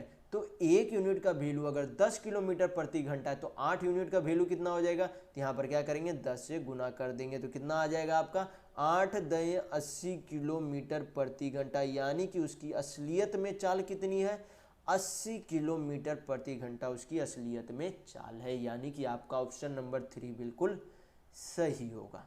तो आपका यहाँ पर फॉर्मूला हमेशा याद रखेंगे, चाल बराबर क्या होता है, दूरी बटा समय। तो चलिए बढ़ते हैं नेक्स्ट क्वेश्चन की ओर। तो देखेंगे क्वेश्चन नंबर 13। यहाँ पर दिया गया है क्वेश्चन में कि एक आयताकार बॉक्स की मूल्य चौड़ाई जो है कितनी है, 20 सेंटीमीटर है। एक आयताकार बॉक्स की मूल्य चौड़ाई कितनी है, 20 सेंटीमीटर है। फिर बोला गया कि बॉक्स को इस तरह से बनाया गया था कि इसकी लंबाई जो है 15% बढ़ गई, लेकिन चौड़ाई जो है क्या हो गया, अब 5% कम हो गया। तो बोला जा रहा है इस परिवर्तन के कारण उसके क्षेत्रफल में 74 सेंटीमीटर स्क्वायर की क्या हो जाती है, वृद्धि हो जाती है। तो आपसे पूछा जा रहा है कि बॉक्स की लंबाई क्या थी। तो सबसे पहले एक आपका क्या है, रेक्टेंगल यानी कि आयताकार बॉक्स है, उसका जो है ब्रेथ यानी कि चौड़ाई कितना दिया गया है कि 20 सेंटीमीटर है। कितना सेंटीमीटर है, 20 सेंटीमीटर है। और लेंथ यानी कि लंबाई में यहाँ पर बोला गया कि दूसरे बार में क्या हो जाता है, उसके लंबाई में 15% की वृद्धि हो जाती है। तो 15% को फ्रैक्शन में चेंज करेंगे तो कितना हो जाएगा, 3/20 हो जाएगा। मैं पहले वाले वीडियो में आपको काफ़ी बार बता चुका हूँ परसेंट को फ्रैक्शन में किस तरीके से चेंज किया जाता है। जैसे कि 15% है, परसेंट को हटाएंगे तो नीचे कितना आ जाएगा आपका, 100 आ जाएगा। 5 से ऊपर नीचे काटेंगे तो कितना चला जाएगा, 3 बार में, यहाँ पर 20 बार में। यानी कि 15% को हम लोग 3/20 भी लिख सकते हैं। हम लोग परसेंट को फ्रैक्शन में इसलिए चेंज करते हैं, इससे जो है मैथ बनाने में आसानी हो जाती है। तो यहाँ पर 15% में 3/20 यहाँ पर लिख सकते हैं। यानी कि इसकी लंबाई क्या कहना चाह रहा है, यहाँ पर लंबाई में बोलना चाह रहा है क्वेश्चन कि पहले लंबाई अगर 20 यूनिट थी तो अब कितने यूनिट की वृद्धि हो गई, उसमें 3 यूनिट की वृद्धि हो गई। यानी कि उसकी लंबाई अगर मान लेते यहाँ पर लंबाई उसकी 20x थी। अगर उसकी लंबाई पहले 20x थी तो उसमें 3x की वृद्धि हो गई, यानी कि अब उसकी लंबाई कितनी हो गई, 23x हो गई। अब उसकी लंबाई कितनी हो गई, 23x हो गई। अगर उसकी पहले लंबाई 20x थी तो अब उसकी लंबाई कितनी हो गई, 23x हो गई। फिर बोला गया कि उसके चौड़ाई में क्या हो गई, 5% की कमी हो गई। यानी कि 5% को क्या बोल सकते, 1/20 बोल सकते। 5% को क्या लिख सकते, 1/20। यानी कि अगर उसकी चौड़ाई पहले 20 सेंटीमीटर थी, यानी कि यहाँ पर क्या हुआ, अगर उसकी पहले चौड़ाई 20 सेंटीमीटर थी तो उसमें क्या हुई, 1 सेंटीमीटर की कमी हो गई। यानी कि अगर उसकी पहले चौड़ाई 20 सेंटीमीटर थी तो अब उसकी चौड़ाई कितनी हो गई, 19 सेंटीमीटर हो गई। कितनी हो गई, 19 सेंटीमीटर हो गई। तो अब हमें पहले वाले का लेंथ और पहले वाले का ब्रेथ यानी कि पहले वाले की लंबाई और पहले वाले की चौड़ाई भी पता है, और यहाँ पर पहले वाले की लंबाई, बाद वाले की लंबाई और बाद वाले की चौड़ाई भी हमें पता चल गई है। दोनों का अंतर का यहाँ पर एरिया का यहाँ पर यानी कि उसके क्षेत्रफल का अंतर दिया गया है, तो यहाँ पर से हम लोग यक्स का वैल्यू निकाल सकते हैं। यक्स का वैल्यू निकालेंगे तो लंबाई का भी वैल्यू निकाल सकते हैं। तो सबसे पहले आपको पता होना चाहिए कि किसी भी रेक्टेंगल के एरिया यानी कि उसके क्षेत्रफल का फॉर्मूला क्या होता है, लेंथ इनटू ब्रेथ होता है, यानी कि लंबाई गुना चौड़ाई होता है। क्या होता है, किसी भी आयत के क्षेत्रफल का फॉर्मूला क्या होता है, लेंथ इनटू ब्रेथ, यानी कि लंबाई गुना चौड़ाई होता है। तो सबसे पहले यहाँ पर जो है किसी आयत का लेंथ और ब्रेथ कितना कितना था, तो लेंथ जो है पहले वाले का 20x था और उसकी चौड़ाई कितनी थी, 20 सेंटीमीटर थी। तो यहाँ पर क्या निकल गया, ये आपका पहले वाले रेक्टेंगल का एरिया निकल गया। बाद वाले की लंबाई और चौड़ाई कितनी है, बाद वाले रेक्टेंगल की लंबाई कितनी है, 23x है, और यहाँ पर इंटू करेंगे उसकी चौड़ाई कितनी है, 19 सेंटीमीटर है। तो दोनों को जब गुना किए तो यहाँ पर क्या निकल गया, ये बाद वाले यानी कि परिवर्तन के बाद वाले रेक्टेंगल का एरिया यानी कि क्षेत्रफल है। इन दोनों का अंतर यानी कि इन दोनों के अंतर कितना दिया गया है, यहाँ पर 74 सेंटीमीटर स्क्वायर दिया गया है। यहाँ पर हल करेंगे तो आपका क्या निकल जाएगा, यक्स का वैल्यू निकल जाएगा, तो आपकी लंबाई का वैल्यू भी आ जाएगा। तो यहाँ पर कितना हो जाएगा आपका, आपका हो गया 19 दूनी 38 और 19 तिया 57, यानी कि आपका कितना हो जाएगा, 427 एक्स हो जाएगा। कितना हो जाएगा आपका, 427 एक्स हो जाएगा। यहाँ पर माइनस का साइन है तो माइनस दे देंगे, माइनस आपका कितना हो गया, 2 दूनी 400 एक्स हो गया, बराबर आपका कितना हो गया, 74। 427 एक्स में से 400 एक्स हो गया तो टोटल आपका कितना बचा, 27 एक्स बराबर 74। 27 से 74 काटेंगे कितना बार में चला जाएगा, 2 बार में चला जाएगा, यानी कि एक्स बराबर आपका कितना आ गया, 2 आ गया। हमसे पूछा क्या जा रहा है कि बॉक्स की लंबाई क्या है, यानी कि उसकी पहले लंबाई कितनी थी। तो पहले लंबाई कितना था, 20 एक्स था। कितना था, 20 एक्स था। यक्स का वैल्यू कितना आया, 2 आया। तो 20 में क्या करेंगे, 2 से गुना करेंगे तो क्या आ जाएगी, लेंथ यानी कि लंबाई का उसका लंबाई का यहाँ पर नंबर आ जाएगा। कितना हो गया, 20 दूनी 40 सेंटीमीटर, यानी कि उस आयत की लंबाई कितनी थी, 40 सेंटीमीटर थी, यानी कि आपका ऑप्शन नंबर 4 बिल्कुल सही होगा। तो चलिए बढ़ते हैं नेक्स्ट क्वेश्चन की ओर। तो देखेंगे क्वेश्चन नंबर 14। यहाँ पर क्वेश्चन में दिया गया है कि ए, बी और सी का औसत वजन कितना है, 55 केजी है। फिर बोला गया कि यदि ए और बी का औसत वजन 52 केजी है। यहाँ पर बोला गया सबसे पहले क्वेश्चन में कि ए बी सी का औसत वजन यानी कि एवरेज वेट कितना है, 55 केजी है, और ए और बी का फिर बोला गया औसत वजन यानी कि एवरेज वेट 52 केजी है। फिर बोला गया कि बी और सी का औसत वजन फिर कितना है, 48 केजी है। तो बी का वजन कितना है। तो सबसे पहले हम लोग क्या करेंगे, यहाँ पर सबसे पहले हम लोग करेंगे कि ए और बी का कुल मिलाकर वजन कितना है। तो ए और बी का कुल मिलाकर वजन कितना हो जाएगा, औसत उनका कितना दिया गया है, 52 दिया गया। टोटल जो है कितने लोग हैं, 2 लोग हैं। तो 52 में जब 2 से मल्टीप्लाई करेंगे तो ए और बी का कुल योग निकल जाएगा। तो 52 दूनी कितना हो जाएगा आपका, 104 केजी, यानी कि ए और बी मिलाकर कुल जो है कितना वजन है, 104 किलोग्राम है। फिर आप क्या करेंगे, बी और सी का कुल वजन निकालेंगे। तो बी और सी का कुल वजन कितना हो गया, जब उनका औसत 48 किलोग्राम में 2 लोग हैं तो 2 इससे गुना करेंगे तो क्या निकल जाएगा, बी और सी का कुल वजन निकल जाएगा। तो 48 दूना कितना होता है, 96 हो जाता है। तो यहाँ पर आपको देखने को मिल रहा है कि यहाँ पर ए है, 2 बार बी है और 1 बार सी है। तो यहाँ पर a + 2b + c टोटल कितना है, 200 है।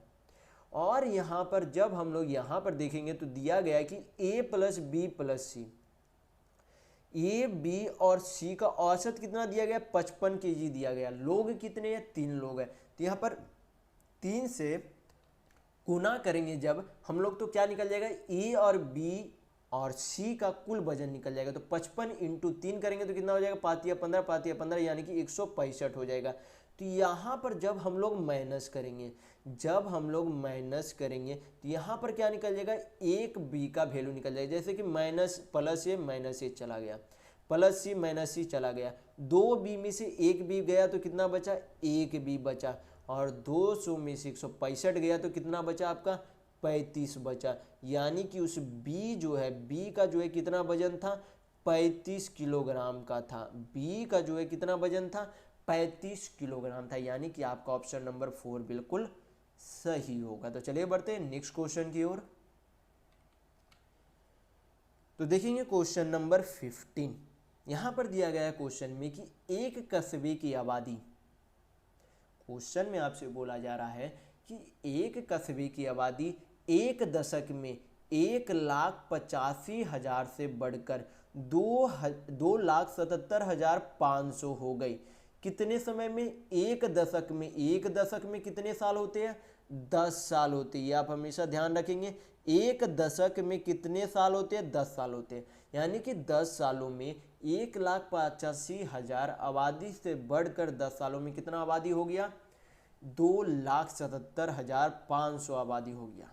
तो पूछा जा रहा है आपसे कि प्रति वर्ष जनसंख्या की औसत प्रतिशत कितनी वृद्धि हुई। अगर 10 सालों में कुल बढ़कर इतना हो गया तो प्रत्येक साल में कितने प्रतिशत की वृद्धि हुई आबादी में, ये आपसे पूछा जा रहा है। तो सबसे पहले देखेंगे कि इन 10 सालों में कितने आबादी बढ़ गई, कितनी आबादी बढ़ गई। तो क्या करेंगे 2,77,500 में से 2,77,500 में से 1,85,000 से क्या कर देंगे माइनस करेंगे। तो क्या निकल जाएगा आपका 10 साल के बढ़ी हुई आबादी की संख्या निकल जाएगी। यहाँ पर से 0 0 5, 7 में से 5 गया 2, 9 8 17, यहाँ पर 0, यानी कि 92,500 की आबादी में वृद्धि हो गई। कितने सालों में? 10 सालों में। तो जब हम लोग यहाँ पर 10 से भाग दे देंगे तो क्या एक साल में कितनी आबादी की वृद्धि हुई ये हमें पता नहीं चल जाएगा। यानी कि 10 साल में अगर 92,500 की वृद्धि हुई तो 10 से अगर यहाँ पर भागा देंगे तो एक साल में कितनी आबादी वृद्धि हुई ये हमें पता चल जाएगा। तो 1 0 1 0 चला गया, यानी कि एक साल में 9250 यानी कि 9,250 लोग क्या हो जाते, बढ़ जाते प्रति साल। हमें क्या निकालना है यहाँ पर? प्रतिशत में निकालना है कि कितने प्रतिशत वृद्धि होती है। संख्या में तो 9,250 हो गया, लेकिन इसे अब परसेंट में चेंज करना है। तो परसेंट में कैसे चेंज करेंगे? परसेंट में जो है यहाँ पर कि किस पर वृद्धि हो रही है। तो वृद्धि हमेशा जो है किस पर हो रही है? 1,85,000 पर वृद्धि हो रही है। यहाँ पर क्या करेंगे 1,85,000 लिख देंगे। 1 0 आपका एक्स्ट्रा हो गया। यहाँ पर परसेंट में चेंज करेंगे तो यहाँ पर क्या करेंगे 100 से मल्टीप्लाई करेंगे। तो 2 0 यहाँ पर से आपका चला गया, 1 0 1 0 यहाँ पर से चला गया आपका, 5 5 25, 18 25 90 2 92, यानी कि 5 बार में आपका चला जाएगा। यानी कि प्रति वर्ष 5% की वृद्धि होती है कुल आबादी में। यानी कि आपका ऑप्शन नंबर 2 बिल्कुल सही होगा। तो चलिए बढ़ते हैं नेक्स्ट क्वेश्चन की ओर। तो देखेंगे क्वेश्चन नंबर 16। ये आपका सिंप्लीफिकेशन का क्वेश्चन है। मैं बॉडमास थ्योरम पहले वाले वीडियो में काफ़ी बार बता चुका हूँ कि क्या होता है। मैं फिर से बता देता हूँ क्या होता है। क्या होता है आपका BODMAS होता है। बी से आपका क्या हो गया ब्रैकेट हो गया। ब्रैकेट कितने प्रकार के होते हैं? 3 प्रकार के होते हैं। बिग ब्रैकेट, मिडिल ब्रैकेट, एक आपका स्मॉल ब्रैकेट होता है। ओ से आपका ऑफ होता है, हिंदी में का दिया हो रहा था। डी से डिवाइड यानी कि भाग, एम से मल्टीप्लाई यानी कि गुना, ए से ऐड यानी कि जोड़, यस से सब्ट्रैक्ट यानी कि घटाव होता है। जो आपका पहले दिया गया यानी कि बॉड मास में पहले ब्रैकेट है तो पहले ब्रैकेट को हल करेंगे, उसके बाद ऑफ है तो उसके बाद ऑफ को, उसके बाद डिवाइड, यानी कि बॉड मास थ्योरम के हिसाब से जो आपका पहले है, यानी कि बॉड मास थ्योरम के हिसाब से जो आपका पहले है उसे पहले हल करेंगे और जो बाद में उसे बाद में हल करेंगे। तो चलिए सिंप्लीफिकेशन को सिंप्लीफाई कर लेते हैं। तो सबसे पहले क्या करेंगे, ब्रैकेट में भी सबसे पहले आपका हल स्मॉल ब्रैकेट का हल किया जाता है। तो सबसे पहले क्या करेंगे स्मॉल ब्रैकेट का हल करेंगे। तो 26 × 107 करेंगे तो आपका कितना आ जाएगा। यहाँ पर हम लोग गुणा करके देख लेते हैं। 107 × 26 तो यहाँ पर कितना हो गया 7 6 42 6, 7 दूनी 14, 2 2 4 4 8, 21 से 27, यानी कि गुना करने पर कितना हो जाएगा यहाँ पर 2.782 हो जाएगा। माइनस किससे करेंगे 3.3 से। तो आपका कितना आ जाएगा 10 में से 2 गया 8, 9 में से 8 गया 1, यहाँ पर आपका कितना बच जाएगा, यहाँ पर आपका 2 हो गया 7 5, यहाँ पर आपका 0 हो जाएगा। यानी कि पूरे स्मॉल ब्रैकेट का हल करने पर वैल्यू कितना आया 0.518 आया। कितना आया 0.518 आया। यहाँ पर फिर क्या है, ब्रैकेट से जब बाहर निकलेगा तो क्या करेंगे, ऑफ है। ऑफ मतलब क्या होता है, गुना होता है। गुना किससे करना है, 0.3 से। तो यहाँ पर क्या करेंगे, 0.3 से गुना कर देंगे तो कितना आ जाएगा आपका, 18 तिया 54, 5 तिया 15, यानी कि 0.1554 आ जाएगा। यानी कि यहाँ तक पूरा हल करने पर आपका कितना आ गया, वैल्यू 0.1554 आ गया। उसमें क्या करना है, 5 जोड़ना है। उसमें क्या करना है, 5 जोड़ना है। तो 5 जोड़ेंगे तो आपका कितना आ जाएगा, 5.1554 आएगा। कितना आएगा, 5.1554 आएगा। अब हमें क्या करना है, 8.4 में से यहाँ तक ये पूरे बिग ब्रैकेट का हल करने पर कितना आ गया आपका, 5.1554 आ गया। तो यहाँ पर क्या करेंगे, अब यहाँ पर 8.4 में से इसे माइनस कर देंगे, क्योंकि यहाँ पर माइनस का साइन है। यानी कि 8.4 में से 5.1554 को क्या कर देंगे, माइनस कर देंगे। यहाँ पर शून्य बैठा लेते ताकि आपको कन्फ्यूजन ना हो। यहाँ पर माइनस करेंगे तो कितना आ जाएगा, 10 में से 4 गया 6, 9 में से 5 गया 4, 9 में से 5 गया 4, 3 में से 1 गया 2, यहाँ पे रह गया 8 में से 5 गया 3। यानी कि इस पूरे सिंप्लीफिकेशन को सिंप्लीफाई करने पर, यानी कि इसे हल करने पर कितना आया, 3.2446 आया। यानी कि आपका ऑप्शन नंबर 1 बिल्कुल सही होगा। तो सिंप्लीफिकेशन को आप परीक्षाओं में भी हमेशा ध्यानपूर्वक बनाए करेंगे, क्योंकि इसमें गलती होने की संभावना बहुत अधिक होती है। आप हमेशा इसे ध्यानपूर्वक बनाए करेंगे। तो चलिए बढ़ते हैं नेक्स्ट क्वेश्चन की ओर। तो देखेंगे क्वेश्चन नंबर 17। ये आपका क्या है, फिर से सिंप्लीफिकेशन का क्वेश्चन है। मैं पिछले वाले क्वेश्चन में बता चुका हूँ कि बॉडमास थ्योरम क्या होता है। तो बॉडमास थ्योरम आपको पता है। तो यहाँ पर इस सिंप्लीफिकेशन को हल करेंगे अब हम लोग। तो सबसे पहले क्या करेंगे, सबसे पहले यहाँ पर भाग को हल करेंगे। तो 48 को जब 6 से भाग देंगे तो कितना आ जाएगा, 25 यहाँ पर मैंने पहले यहाँ पर लिख लिया, माइनस 48 को जब 6 से भाग देंगे तो यहाँ पर कितना आ जाएगा, 8 आ जाएगा। कितना आ जाएगा, 8 आ जाएगा। प्लस 12 × 2, यहाँ पर गुना भी हम लोग कर लेते हैं। तो 12 दूनी कितना हो गया, 24 हो गया। तो यहाँ पर क्या करेंगे, 25 और 24 को जोड़ेंगे। 25 और 24 कितना हो जाएगा, 49 हो जाएगा। 49 माइनस 8 करेंगे तो आपका कितना हो जाएगा, 41 हो जाएगा। यानी इस पूरे सिंप्लीफिकेशन को हल करने पर आपका कितना आंसर आया, 41 आंसर आया। यानी कि आपका ऑप्शन नंबर 2 बिल्कुल सही होगा। तो चलिए बढ़ते नेक्स्ट क्वेश्चन की ओर। तो देखेंगे क्वेश्चन नंबर 18। यहाँ पर दिया गया है क्वेश्चन में कि दो संख्याएं 2:3 के अनुपात में है, यानी कि 2:3 के अनुपात में है दो संख्याएं। यदि उनमें से 50 घटाया जाता है, यदि उन एक में से 50 घटाया जाता है और दूसरे में 50 जोड़ा जाता है, यानी कि पहले संख्या में 50 घटाया जाता है और दूसरी संख्या में 50 जोड़ा जाता है, तब उनका अनुपात कितना हो जाता है, 1:4 हो जाता है। तो आपसे पूछा जा रहा है कि मूल संख्याओं का योग ज्ञात कीजिए। मूल संख्याओं का क्या ज्ञात कीजिए, योग ज्ञात कीजिए। तो यहाँ पर सबसे पहले बोला क्या गया, क्वेश्चन में बोला क्या गया कि पहले जो है दो संख्याओं का अनुपात कितना था, शुरुआत में 2:3 था। बाद में जो है कितना अनुपात हो गया, 1:4 हो गया। कितना हो गया, 1:4 हो गया। तो यहाँ पर अब हमें यहाँ पर दोनों में अंतर क्या दिख रहा है, दोनों में यहाँ पर क्या हो रहा है, 1 यूनिट की कमी हो रही है। क्या हो रही है, 1 यूनिट की कमी हो रही है। और यहाँ पर अगले रेशियो में क्या हो रहा है, 1 यूनिट की वृद्धि हो रही है। तो यहाँ पर तो आपको दिया गया है कि पहले वाले में क्या किया गया था, 50 घटाया था, यानी कि यहाँ पर -1, यानी कि यहाँ पर 1 यूनिट की कमी हो रही है और यहाँ पर 1 यूनिट की वृद्धि हो रही है। तभी तो यहाँ पर बोला गया कि पहले वाले संख्या में 50 घटाया गया, यानी कि 1 यूनिट जो घटा है वो किसके बराबर है, 50 के बराबर है। और यहाँ पर जो 1 यूनिट बढ़ा है वो भी किसके बराबर है, 50 के बराबर है। यानी कि 1 यूनिट का वैल्यू आपका कितना हो गया, 50 हो गया।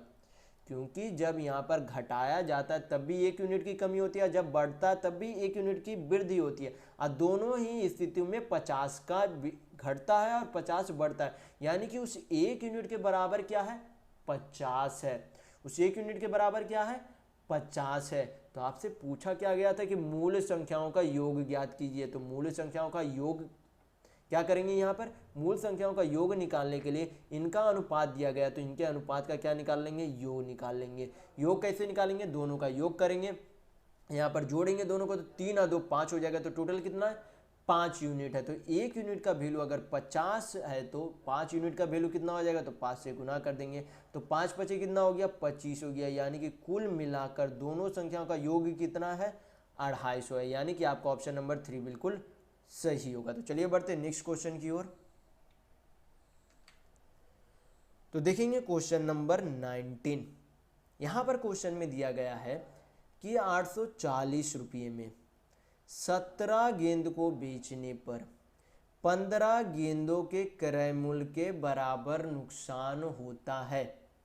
क्या बोला जा रहा है कि 840 रुपये में 17 गेंद को बेचने पर 5 गेंदों के क्रय मूल्य के बराबर नुकसान होता है। तो आपसे पूछा गया है कि एक गेंद का क्रय मूल्य क्या होगा।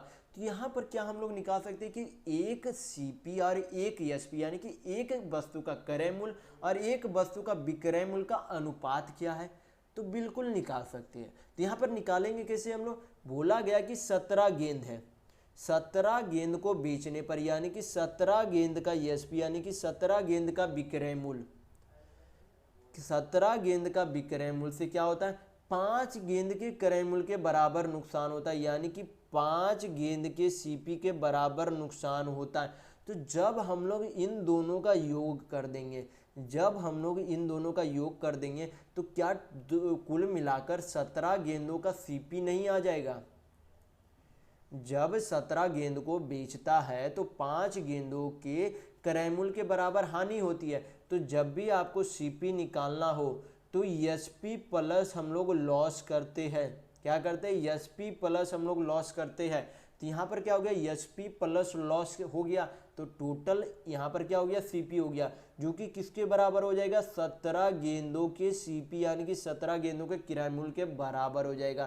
तो इधर भी 17 गेंदों का क्रय मूल्य, इधर भी 17 गेंदों का क्रय मूल्य। तो यहाँ पर से क्या कर सकते हैं, कैलकुलेट करेंगे तो एक वस्तु का सीपी यानी कि एक वस्तु का क्रय मूल्य और एक वस्तु का विक्रय मूल्य का अनुपात आ जाएगा। यहाँ पर इसे चेंज करेंगे तो कितना हो जाएगा, 17 एसपी बराबर आपका हो जाएगा 5 जाएगा 17 में से, यानी कि 12 सीपी हो जाएगा। तो जब इसे अनुपात में चेंज करेंगे तो एसपी बटा सीपी इक्वल टू आपका कितना हो जाएगा, 12/17 हो जाएगा। यानी कि एक वस्तु का एसपी यानी कि विक्रय मूल्य कितना है, 12 यूनिट है, और एक वस्तु का सीपी यानी कि क्रय मूल्य कितना है, 17 यूनिट है।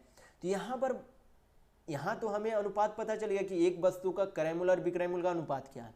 तो यहाँ पर से अब हम लोग आगे देखेंगे कि बोला गया क्वेश्चन में कि 17 गेंदों को 840 रुपये में बेचा जाता है।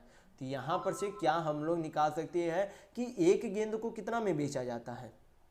अगर 17 गेंद को यानी कि 17 बॉल को 840 रुपये में बेचा जाता है तो क्या हम लोग एक गेंद का मूल्य निकाल सकते हैं। तो एक बॉल बराबर क्या हो जाएगा आपका, 840/17 हो जाएगा, यानी कि एक गेंद का मूल्य कितना आ गया, 840/17 रुपये। तो एक गेंद का विक्रय मूल्य यहाँ पर कितना था, एक गेंद का यहाँ पर विक्रय मूल्य कितना आ गया रुपये में, 840/17 रुपये आ गया। लेकिन यहाँ पर रेशियो में कितने यूनिट था, रेशियो में कितने यूनिट था विक्रय मूल्य, 12 यूनिट था। कितने यूनिट था, 12 यूनिट था। यानी कि 12 यूनिट का वैल्यू, 12 यूनिट का वैल्यू कितना हो गया, 840/17 रुपये हो गया। तो यहाँ पर से क्या निकाल सकते हैं हम लोग, एक यूनिट का वैल्यू निकाल सकते हैं। तो एक यूनिट का वैल्यू कितना हो जाएगा, 840/17 × 12 हो जाएगा। ये आपका क्या हो गया, एक यूनिट का वैल्यू आ गया। हमें निकालना क्या है, एक गेंद का क्रय मूल्य। तो एक गेंद का क्रय मूल्य यहाँ पर कितने यूनिट है, 17 यूनिट है। कितने यूनिट है, 17 यूनिट है। तो यहाँ पर एक यूनिट का वैल्यू अगर 840/17 × 12 है तो 17 यूनिट का वैल्यू कितना हो जाएगा, तो यहाँ पर 17 से गुना कर देंगे, 17 से 17 चला गया, 12 से काटेंगे 84 को तो 12 से 84, यानी कि एक गेंद का क्रय मूल्य कितना आ गया, 70 रुपये आ गया। कितना रुपये आ गया, 70 रुपये। यानी कि एक गेंद को 70 रुपये लगा था खरीदने में। यानी कि आपका ऑप्शन नंबर 3 बिल्कुल सही होगा। अगर आपको ये क्वेश्चन समझ में नहीं आया तो एक दो बार आप रिपीट करके जरूर देखिए, मेरे कहने पर आपको जरूर ही समझ में आ जाएगा। तो चलिए बढ़ते हैं नेक्स्ट क्वेश्चन की ओर। तो देखेंगे क्वेश्चन नंबर 20। ये आपका क्या है, पहले वाले ही ग्राफ है, यहाँ पर दिया गया है सभी का जो है कंपनी का क्या दिया गया है, निर्यात दिया गया है। यहाँ पर क्वेश्चन में हम लोग देखेंगे क्वेश्चन में आपसे क्या पूछा जा रहा है। क्वेश्चन में यहाँ पर पूछा जा रहा है कि निम्नलिखित में से किस वर्ष में 3 कंपनियों का निर्यात सबसे अधिक था। यानी कि कौन सा कंपनी है जिसका तीनों निर्यात, यानी कि कंपनी यक्स, कंपनी जेड और कंपनी वाई का अगर कुल निर्यात किया जाए तो उनका निर्यात सबसे अधिक था। तो सबसे पहले 93 में देखेंगे, तो 1993 में जो है, 93 में देख लेते हैं। तो 93 में कितना किया गया था कुल निर्यात, तो 30 यहाँ पर, 60 यहाँ पर, 80, तो 8 से 14 3 17, यानी कि टोटल जो है आपका 170 करोड़ जो है क्या किया गया था, निर्यात किया गया था 1993 में। 1994 में देखेंगे, 1994 में देखेंगे तो 1994 में आपका कितना हो जाता है, 4 6 4 10, 10 और 9 19, 190 हो जाता है। फिर यहाँ पर लेकिन आपको इतना जोड़ने की ज़रूरत नहीं है। अगर आप ग्राफ ध्यान से देखेंगे तो आपको ध्यान से देखने पर मिलेगा कि यहाँ पर ये जो आपका 1999 है, आपको जो है इतना जोड़ने की ज़रूरत नहीं है परीक्षा में। अगर आप ग्राफ ध्यान से देखेंगे तो यहाँ पर ग्राफ में साफ दिखता है कि ये 3 कंपनी में, यानी कि इस साल में ये तीनों कंपनी जो है सबसे अधिक, यानी कि सबसे ऊंची गई है इसकी निर्यात। इस ग्राफ में 1999 में इसकी निर्यात जो है तीनों कंपनी की सबसे ऊंची गई है। तो आपका यहाँ पर आपको देखने पर ही पता चलता है कि अगर इसका योग भी किया जाएगा तो सभी सालों में से सबसे अधिक निर्यात 1999 का ही आएगा, क्योंकि ग्राफ में तीनों कंपनियों में सबसे अधिक निर्यात इसी में किया गया। यानी कि आपका यहाँ पर ग्राफ देखकर ही इसका सही आंसर मान सकते हैं। क्या मार सकते हैं, 1999 को सही मार सकते हैं यहाँ पर मतलब कि आंसर को। तो यहाँ पर आपका ऑप्शन नंबर 1 बिल्कुल सही होगा। आप चाहे तो पूरा जोड़कर देख सकते हैं, लेकिन आप अगर ग्राफ ध्यान करके देखेंगे तो आपको अवश्य ही साफ तरीके से पता चल जाएगा। तो चलिए बढ़ते हैं नेक्स्ट क्वेश्चन की ओर। तो देखेंगे क्वेश्चन नंबर 21। यहाँ पर क्वेश्चन में दिया गया है कि प्रति वर्ष चक्रवृद्धि ब्याज की किस दर से 1800 कितने रुपये, 1800 रुपये की राशि 2 वर्षों में कितना हो जाती है, 2178 रुपये हो जाएगी। यानी कि कितना, अगर समय 2 वर्ष है, प्रिंसिपल यानी कि मूलधन कितना 1800 रुपये, समय कितना है 2 वर्ष है, और आपका अमाउंट यानी कि मिश्र धन कितना 2178 रुपया। ब्याज किस तरीके से लगाया जाता है, चक्रवृद्धि ब्याज यानी कि कंपाउंड इंटरेस्ट लगाया जाता है। तो पूछा जा रहा है कि वह किस दर से उस राशि को ब्याज पर लगाया था। तो यहाँ पर एक आपका फार्मूला होता है चक्रवृद्धि ब्याज में, क्या हो जाता है फार्मूला, 1 + R/100 पर पावर टी इक्वल टू आपका क्या हो जाता है, अमाउंट यानी कि मिश्र धन हो जाता है। यहाँ पर क्या हो जाए, प्रिंसिपल, यहाँ पर हम लोगों ने प्रिंसिपल, यहाँ पर क्या हो जाएगा प्रिंसिपल। तो यहाँ पर क्या हो जाएगा, P × 1 + R/100 पर power T × A equal to amount. तो P से आपका प्रिंसिपल, R से रेट, P से प्रिंसिपल यानी कि मूलधन, R से रेट यानी कि दर, T से टाइम यानी कि समय, A से अमाउंट यानी कि मिश्र धन होता है। तो यहाँ पर इसे जो है इस तरीके से भी लिख सकते हैं कि 1 + R/100 पे power T equal to amount by principal लिख सकते हैं। क्या ये फार्मूला इस तरीके से भी लिखा जा सकता है, तो बिल्कुल लिखा जा सकता है। तो यहाँ पर क्या करेंगे, यहाँ पर सारा वैल्यू पुट करेंगे, आपका यहाँ पर रेट यानी कि दर आ जाएगा। यहाँ पर क्या करेंगे, इसे एलसीएम करेंगे तो क्या हो जाएगा, 100 + R बटा नीचे कितना हो गया आपका 100 हो गया, पर पावर कितना है 2 साल है। कितने साल है, टाइम यानी कि कितना समय था 2 साल था। अमाउंट यानी कि मिश्र धन कितना 2178 है, और आपका मूलधन कितना है 1800 रुपये। तो यहाँ पर मूलधन लिख देंगे। फिर यहाँ पर कितना हो जाएगा 100 + R/100। अगर इधर स्क्वायर है तो स्क्वायर को जब उधर बेचेंगे तो क्या हो जाएगा, अंडर रूट में चेंज नहीं हो जाएगा, तो बिल्कुल होगा। अगर स्क्वायर को जब उधर अगर स्क्वायर को उधर भेजा जाएगा तो किस में चेंज हो जाएगा, अंडर रूट में चेंज हो जाएगा। तो इसे क्या लिख सकते हैं, 2178 लिखेंगे, नीचे 1800 लिखेंगे। तो क्या करेंगे, अब यहाँ पर इसे सिंप्लीफाई कर लेते हैं। 18 से कट रहा है तो काट देंगे, 18 से 100 बार में चला जाएगा। 18 से एक बार में, फिर आपका 3 बचा तो 18 दूनी 36, फिर आपका 1 बचा तो 121 आपका यहाँ पर आ गया।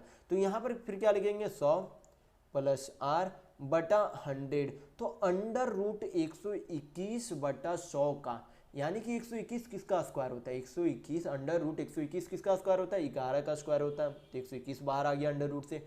100 जो है अंडर रूट 100 किसका स्क्वायर होता है, 10 का स्क्वायर होता है, यानी कि 100 बाहर आ गया अंडर रूट से। तो शून्य शून्य चला गया, क्रॉस मल्टीप्लिकेशन करेंगे तो 100 प्लस r बराबर 110, यानी कि r बराबर अब कितना आ गया, 110 में से 100 जाएगा, यानी कि 10% आ गया। कितना आ गया, 10%, यानी कि 10% आ गया। तो यहाँ पर आपका ऑप्शन नंबर 2 बिल्कुल सही होगा। तो चलिए बढ़ते हैं नेक्स्ट क्वेश्चन की ओर।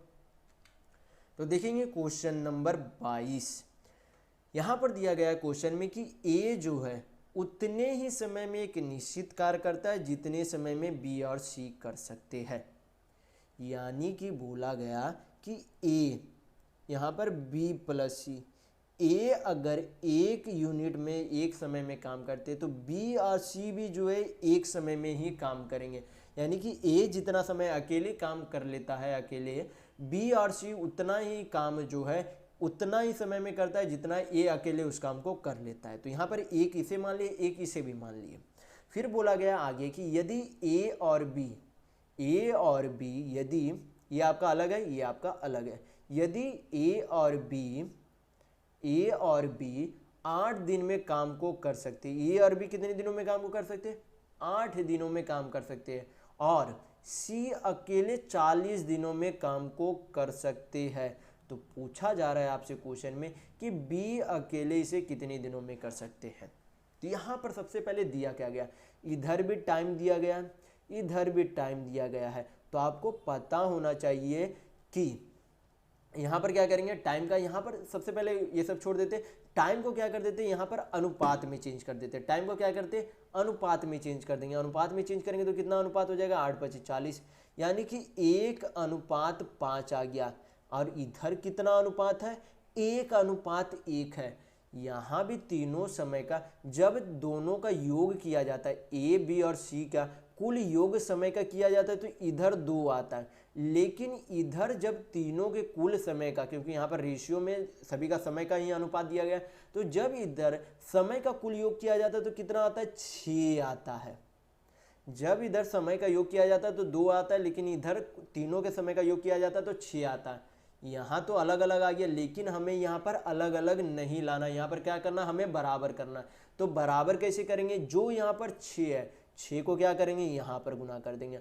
ये जो आपका 2 इधर है तो 2 क्या करेंगे, इधर गुना कर देंगे। तो क्या हो जाएगा, समय बराबर हो जाएंगे, समय का योग क्या हो जाएगा, तीनों का बराबर हो जाएगा। तो इधर आपका कितना आ गया, 6, इधर आपका कितना आ गया, 6 आ गया, इधर भी आपका ये कितना हो गया, इधर आपका हो जाएगा 2, और इधर आपका हो जाएगा 10 हो जाएगा।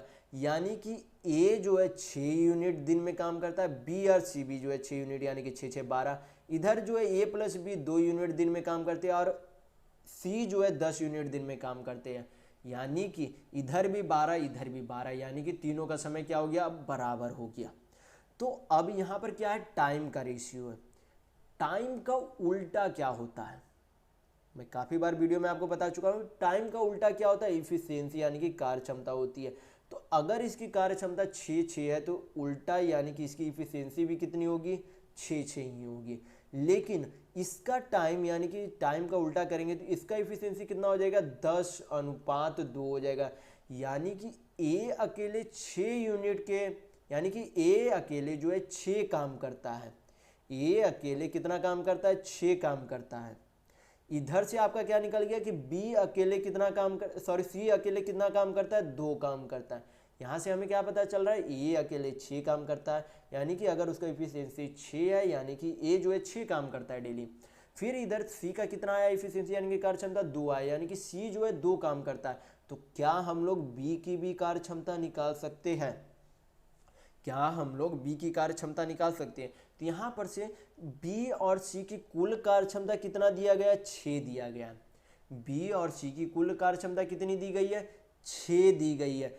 तो अगर उसमें से सी की कार्य क्षमता यानी कि सी 2 काम करता है, दोनों मिलकर 6 काम करते, तो बी अकेले कितना काम कर रहा होगा? 4 काम कर रहा होगा। अगर दोनों मिलकर 6 काम करते हैं, उनमें से 2 काम सी करता है, तो बी कितना काम कर रहा होगा? 4 काम कर रहा होगा।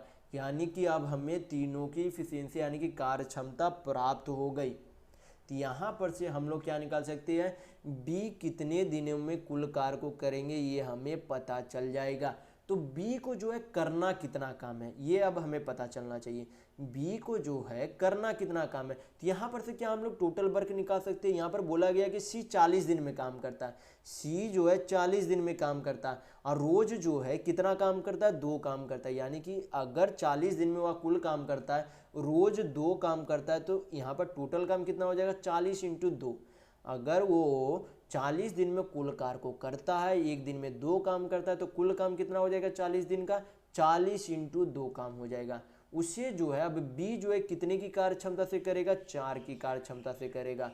हल करेंगे तो क्या निकल जाएगा? बी जो है उस कार्य को कितने समय में करेगा वो आपको पता चल जाएगा। 4 से 40 को काटेंगे कितना बार में चला जाएगा? 10 बार में। 10 दुनिया आपका कितना आ गया? 20 आ गया। यानी कि बी उस कार्य को कितने दिनों में करेगा? 20 दिनों में करेगा। बी उस कार्य को कितने दिनों में करेगा? 20 दिनों में करेगा। यानी कि आपका ऑप्शन नंबर 1 बिल्कुल सही होगा। तो चलिए बढ़ते हैं नेक्स्ट क्वेश्चन की ओर। तो देखेंगे क्वेश्चन नंबर 23। यहां पर दिया गया है कि पी, क्यू और आर प्रकार की प्रत्येक वस्तु की कीमत कितनी है? 200, 300, 400 है। फिर बोला गया सुरेश जो है 2000 रुपये में 1 अनुपात यानी कि 1:2:3 के अनुपात में प्रत्येक प्रकार की वस्तु जो है क्या करता है? खरीदता है। तो उसने जो है कितने प्रकार की वस्तुएं खरीदी होगी? क्यू प्रकार की जो है कितने वस्तुएं खरीदी ये आपसे पूछा जा रहा है। तो यहाँ पर अगर हमें यहाँ पर जो हम अगर इसे अनुपात को क्या असल संख्या मान ले, असल क्या मान ले कि संख्या मान ले। जैसे कि 200 रुपये की वस्तु को यानी कि 200 रुपये वस्तु को जो है एक वस्तु खरीदा गया था, 200 रुपये वाला वस्तु को। 300 रुपये वस्तु वाला को 2 वस्तु खरीदा गया था। 400 रुपये वस्तु वाला को 400 रुपये वस्तु वाले को कितने वस्तु खरीदे गए? 3 वस्तु खरीदे गए। तो यहाँ पर हम लोग योग करके देखते क्या 2000 आ रहा है क्या? तो यहाँ पर देखेंगे तो 200 रुपये वस्तु वाले एक वस्तु खरीदे यानी कि 200 रुपये लगा होगा। 300 रुपये वस्तु वाले कितने वस्तु खरीदे? 2 वस्तु खरीदे यानी कि कितना लगा होगा पैसा? 3 दूनी 600 रुपया लगा होगा। फिर जो है 400 रुपये वस्तु वाले कितने वस्तु खरीदे? 3 वस्तु खरीदे यानी कि 4 तिया 1200 रुपया टोटल लगा होगा। तो यहाँ पर टोटल कितना हो गया? 12 6 18 2 20। यानी कि यहाँ पर हमें पता चल रहा है कि 2000 टोटल खर्च हो गया इतने ही सामान खरीदने में, और खर्च कितना किया था? असल में 2000 ही खर्च किया था। यानी कि हमें यहाँ से पता चल रहा है कि सभी वस्तु यानी कि पी वस्तु 1 वस्तु खरीदा गया था, क्यू वस्तु 2 वस्तु खरीदा गया था, और आर वस्तु जो है 3 वस्तु खरीदा गया था। तो यहाँ पर आपसे पूछा क्या जा रहा है कि क्यू प्रकार की कितनी वस्तु खरीदी गई थी? यानी कि क्यू प्रकार की जो है 2 वस्तुएं खरीदी गई थी। कितने वस्तु खरीदी गई थी? 2 वस्तुएं खरीदी गई थी। यानी कि आपका ऑप्शन नंबर 2 बिल्कुल सही होगा। तो चलिए बढ़ते हैं नेक्स्ट क्वेश्चन की ओर। तो देखेंगे क्वेश्चन नंबर 24। ये आपका क्या है? पहले वाले ग्राफ है, सभी का जो है निर्यात का यहाँ पर दिया गया है। सभी सालों में 3 कंपनी है, तीनों का निर्यात सभी सालों में दिया गया है। देखेंगे क्वेश्चन में आपसे क्या पूछा जा रहा है। क्वेश्चन में आपसे यहाँ पर पूछा जा रहा है कि किस वर्ष में कंपनी वाई और जेड के निर्यात के बीच अंतर अधिकतम था। यानी कि जैसे कि सभी सालों में वाई और जेड कंपनी यानी कि हरा वाले और लाल वाले के बीच के अंतर जो है, अंतर में निर्यात में किसमें जो है सबसे अधिक अंतर था। यानी कि हम लोग क्या देखेंगे? सभी सालों में लाल और ग्रीन वाले में अंतर देखेंगे। तो सबसे पहले 1993 में देखेंगे। तो 1993 में कितना अंतर है? तो 1993 में यहाँ अंतर देखेंगे तो कितना हो जाएगा आपका? लाल और हरा। 8 में से 60 गया तो 80 में से 60 गया तो 20 बचा। यानी कि अंतर कितना है? 20 है। फिर अगला किसका देखेंगे? 94 वाला के देखेंगे। तो किसका देखना है? आपका लाल और हरा। यहाँ पर 40 है, यहाँ पर 90, यानी कि दोनों का अंतर कितना हो गया? 50 का अंतर हो गया। यानी कि ये आपका 1993 तो बिल्कुल नहीं हो सकता क्योंकि अंतर अधिकतम बोला जा रहा है। तो अभी 94 है, उसके आगे 95 का देखेंगे। 95 में अंतर कितना है आपका? यहाँ पर 120 है लाल वाले और आपका ग्रीन वाला 60 है। यानी कि दोनों का अंतर कितना है? 60 है। तो यहाँ पर कितना हो जाएगा 94 आपका बिल्कुल अब नहीं हो सकता। इसके बाद 96 देखेंगे, 96 लाल और हरा में कितना अंतर है 90 है, 50 है, यानी कि 40 का अंतर है, यानी कि आपका 1996 में भी नहीं हो सकता। 97 देखेंगे यहाँ पर लाल और हरा में 80 में से 60 गया 20, यानी कि आपका 97 भी नहीं हो सकता। 97 के बाद किसका देखेंगे 98 का, 98 में अंतर देखेंगे तो लाल और ब्लू का कितना अंतर है 80 है, 60 है, यानी कि 20 का अंतर है, आपका 98 भी नहीं हो सकता। 99 का अंतिम चेक कर लेते हैं। यहाँ पर 99 का चेक करेंगे तो कितना हो जाएगा ब्लू और लाल का, यहाँ पर 140 है, यहाँ पर आपका कितना है 100 है, यानी कि 40 का अंतर है, यानी कि आपका 99 भी नहीं हो सकता। तो किस वर्ष में अंतर अधिकतम था 1995 में। किस में अंतर अधिकतम था 1995 में, यानी कि आपका ऑप्शन नंबर 4 बिल्कुल सही होगा। तो चलिए बढ़ते हैं नेक्स्ट क्वेश्चन की ओर। तो देखेंगे क्वेश्चन नंबर 25। यहाँ पर दिया गया है क्वेश्चन में कि यदि 50, 56 और 44 छात्रों के 3 बैचों का औसत क्रमशः जो है कितना, यानी कि अगर पहला बैच में 50 छात्र है तो उनका औसत कितना है 55 है, दूसरा बैच में अगर 56 छात्र है तो उनका औसत कितना है 52 है, और तीसरा बैच में अगर 44 छात्र है तो उनका औसत कितना है 40 है। तो आपसे पूछा जा रहा है कि सभी छात्रों का औसत अंक क्या है। तो हमें क्या निकालना होगा कि सभी बैचों में औसत अंक की जगह हमें उनका योग निकालना पड़ेगा कि तीनों बैचों में मिलाकर कुल मिलाकर कितने अंक प्राप्त हुए। तो सबसे पहले पहला बैच में यहाँ पर करते हैं। तो पहला बैच में कुल कितने स्टूडेंट थे 50 स्टूडेंट थे, और उनका औसत कितना था 55 था, औसत अंक कितना था 55 था। गुना करेंगे तो क्या निकल जाएगा आपका कुल अंक निकल जाएगा पहले वाले बैच का। तो यहाँ पर कितना हो गया 5 × 5 = 25, 5 × 5 = 25 और 2 27, यानी कि 2750 अंक हो गया। अब क्या करेंगे सेकेंड वाले का देखेंगे। सेकेंड वाले बैच में कितने स्टूडेंट थे 56 स्टूडेंट थे, कुल जो है औसत उनका कितना था 52 था। गुना करेंगे तो आपका कितना हो जाएगा 6 दूनी 12 1, 6 × 5 = 30, 5 दूनी 10, 6 × 5 = 30, 5 दूनी 10, 10 × 40, 1 41, 4, 5 × 5 = 25, 4 29, यानी कि 2912 थे। अब क्या देखेंगे थर्ड बैच वाले देखेंगे। थर्ड बैच में टोटल कितने स्टूडेंट थे 44 स्टूडेंट थे, और उनका औसत कितना था, उनका औसत जो था कितना था 40 था। तो क्या करेंगे 40 से यहाँ पर गुना करेंगे तो आपका कितना आ जाएगा 4 × 16, 4 × 16 = 17, यानी कि 1760 आ जाएगा। यानी कि पहले वाले बैच में कुल अंक 2750, दूसरे वाले बैच में 2912, तीसरे वाले बैच में 1760 है कुल अंक। तो यहाँ पर से हम लोग क्या करेंगे सभी अंकों का योग निकाल लेंगे, सभी अंकों का क्या कर लेंगे योग निकाल लेंगे। तो योग निकालेंगे तो कितना आ जाएगा 2, 6 × 7 = 5 12, हाथ में 1, 7 × 7 = 14, 9 × 23, 1 × 24, हाथ में 2, 2 × 2 = 4, 1 × 5, 2 × 7, यानी कि कुल मिलाकर कुल छात्रों को जो है कितना अंक प्राप्त हुआ था 7422 अंक प्राप्त किए थे। तो यहाँ पर कुल अंक नहीं पूछा जा रहा है, यहाँ पर औसत पूछा जा रहा है। तो क्या करेंगे औसत निकालने के लिए कुल छात्र को जोड़ देंगे, कुल छात्र को जोड़कर यहाँ पर क्या कर देंगे कुल अंक से भाग दे देंगे, तो आपका औसत अंक आ जाएगा। तो यहाँ पर कुल छात्र कितने हैं तो 6 × 4 = 10, 5 × 5 = 10, 1 = 11, 4 आपका कितना हो गया 15 हो गया, यानी कि 150 आ गया। तो 150 को 0 हटाएंगे तो यहाँ आपका कितना आ जाएगा पॉइंट आ जाएगा। 15 से भाग देंगे तो आपका कितना आ जाएगा 15 × 4 = 60, 14 × 140, 15 × 9 = 135, 5 × 2 = 7, आपका हो गया 15 आपका 60 हो गया। फिर 15 × 4 = 60 हो जाएगा, फिर 2 बचेगा आपका। सॉरी यहाँ पर हम लोगों ने कुछ गलती किया, फिर से देख लेते हैं।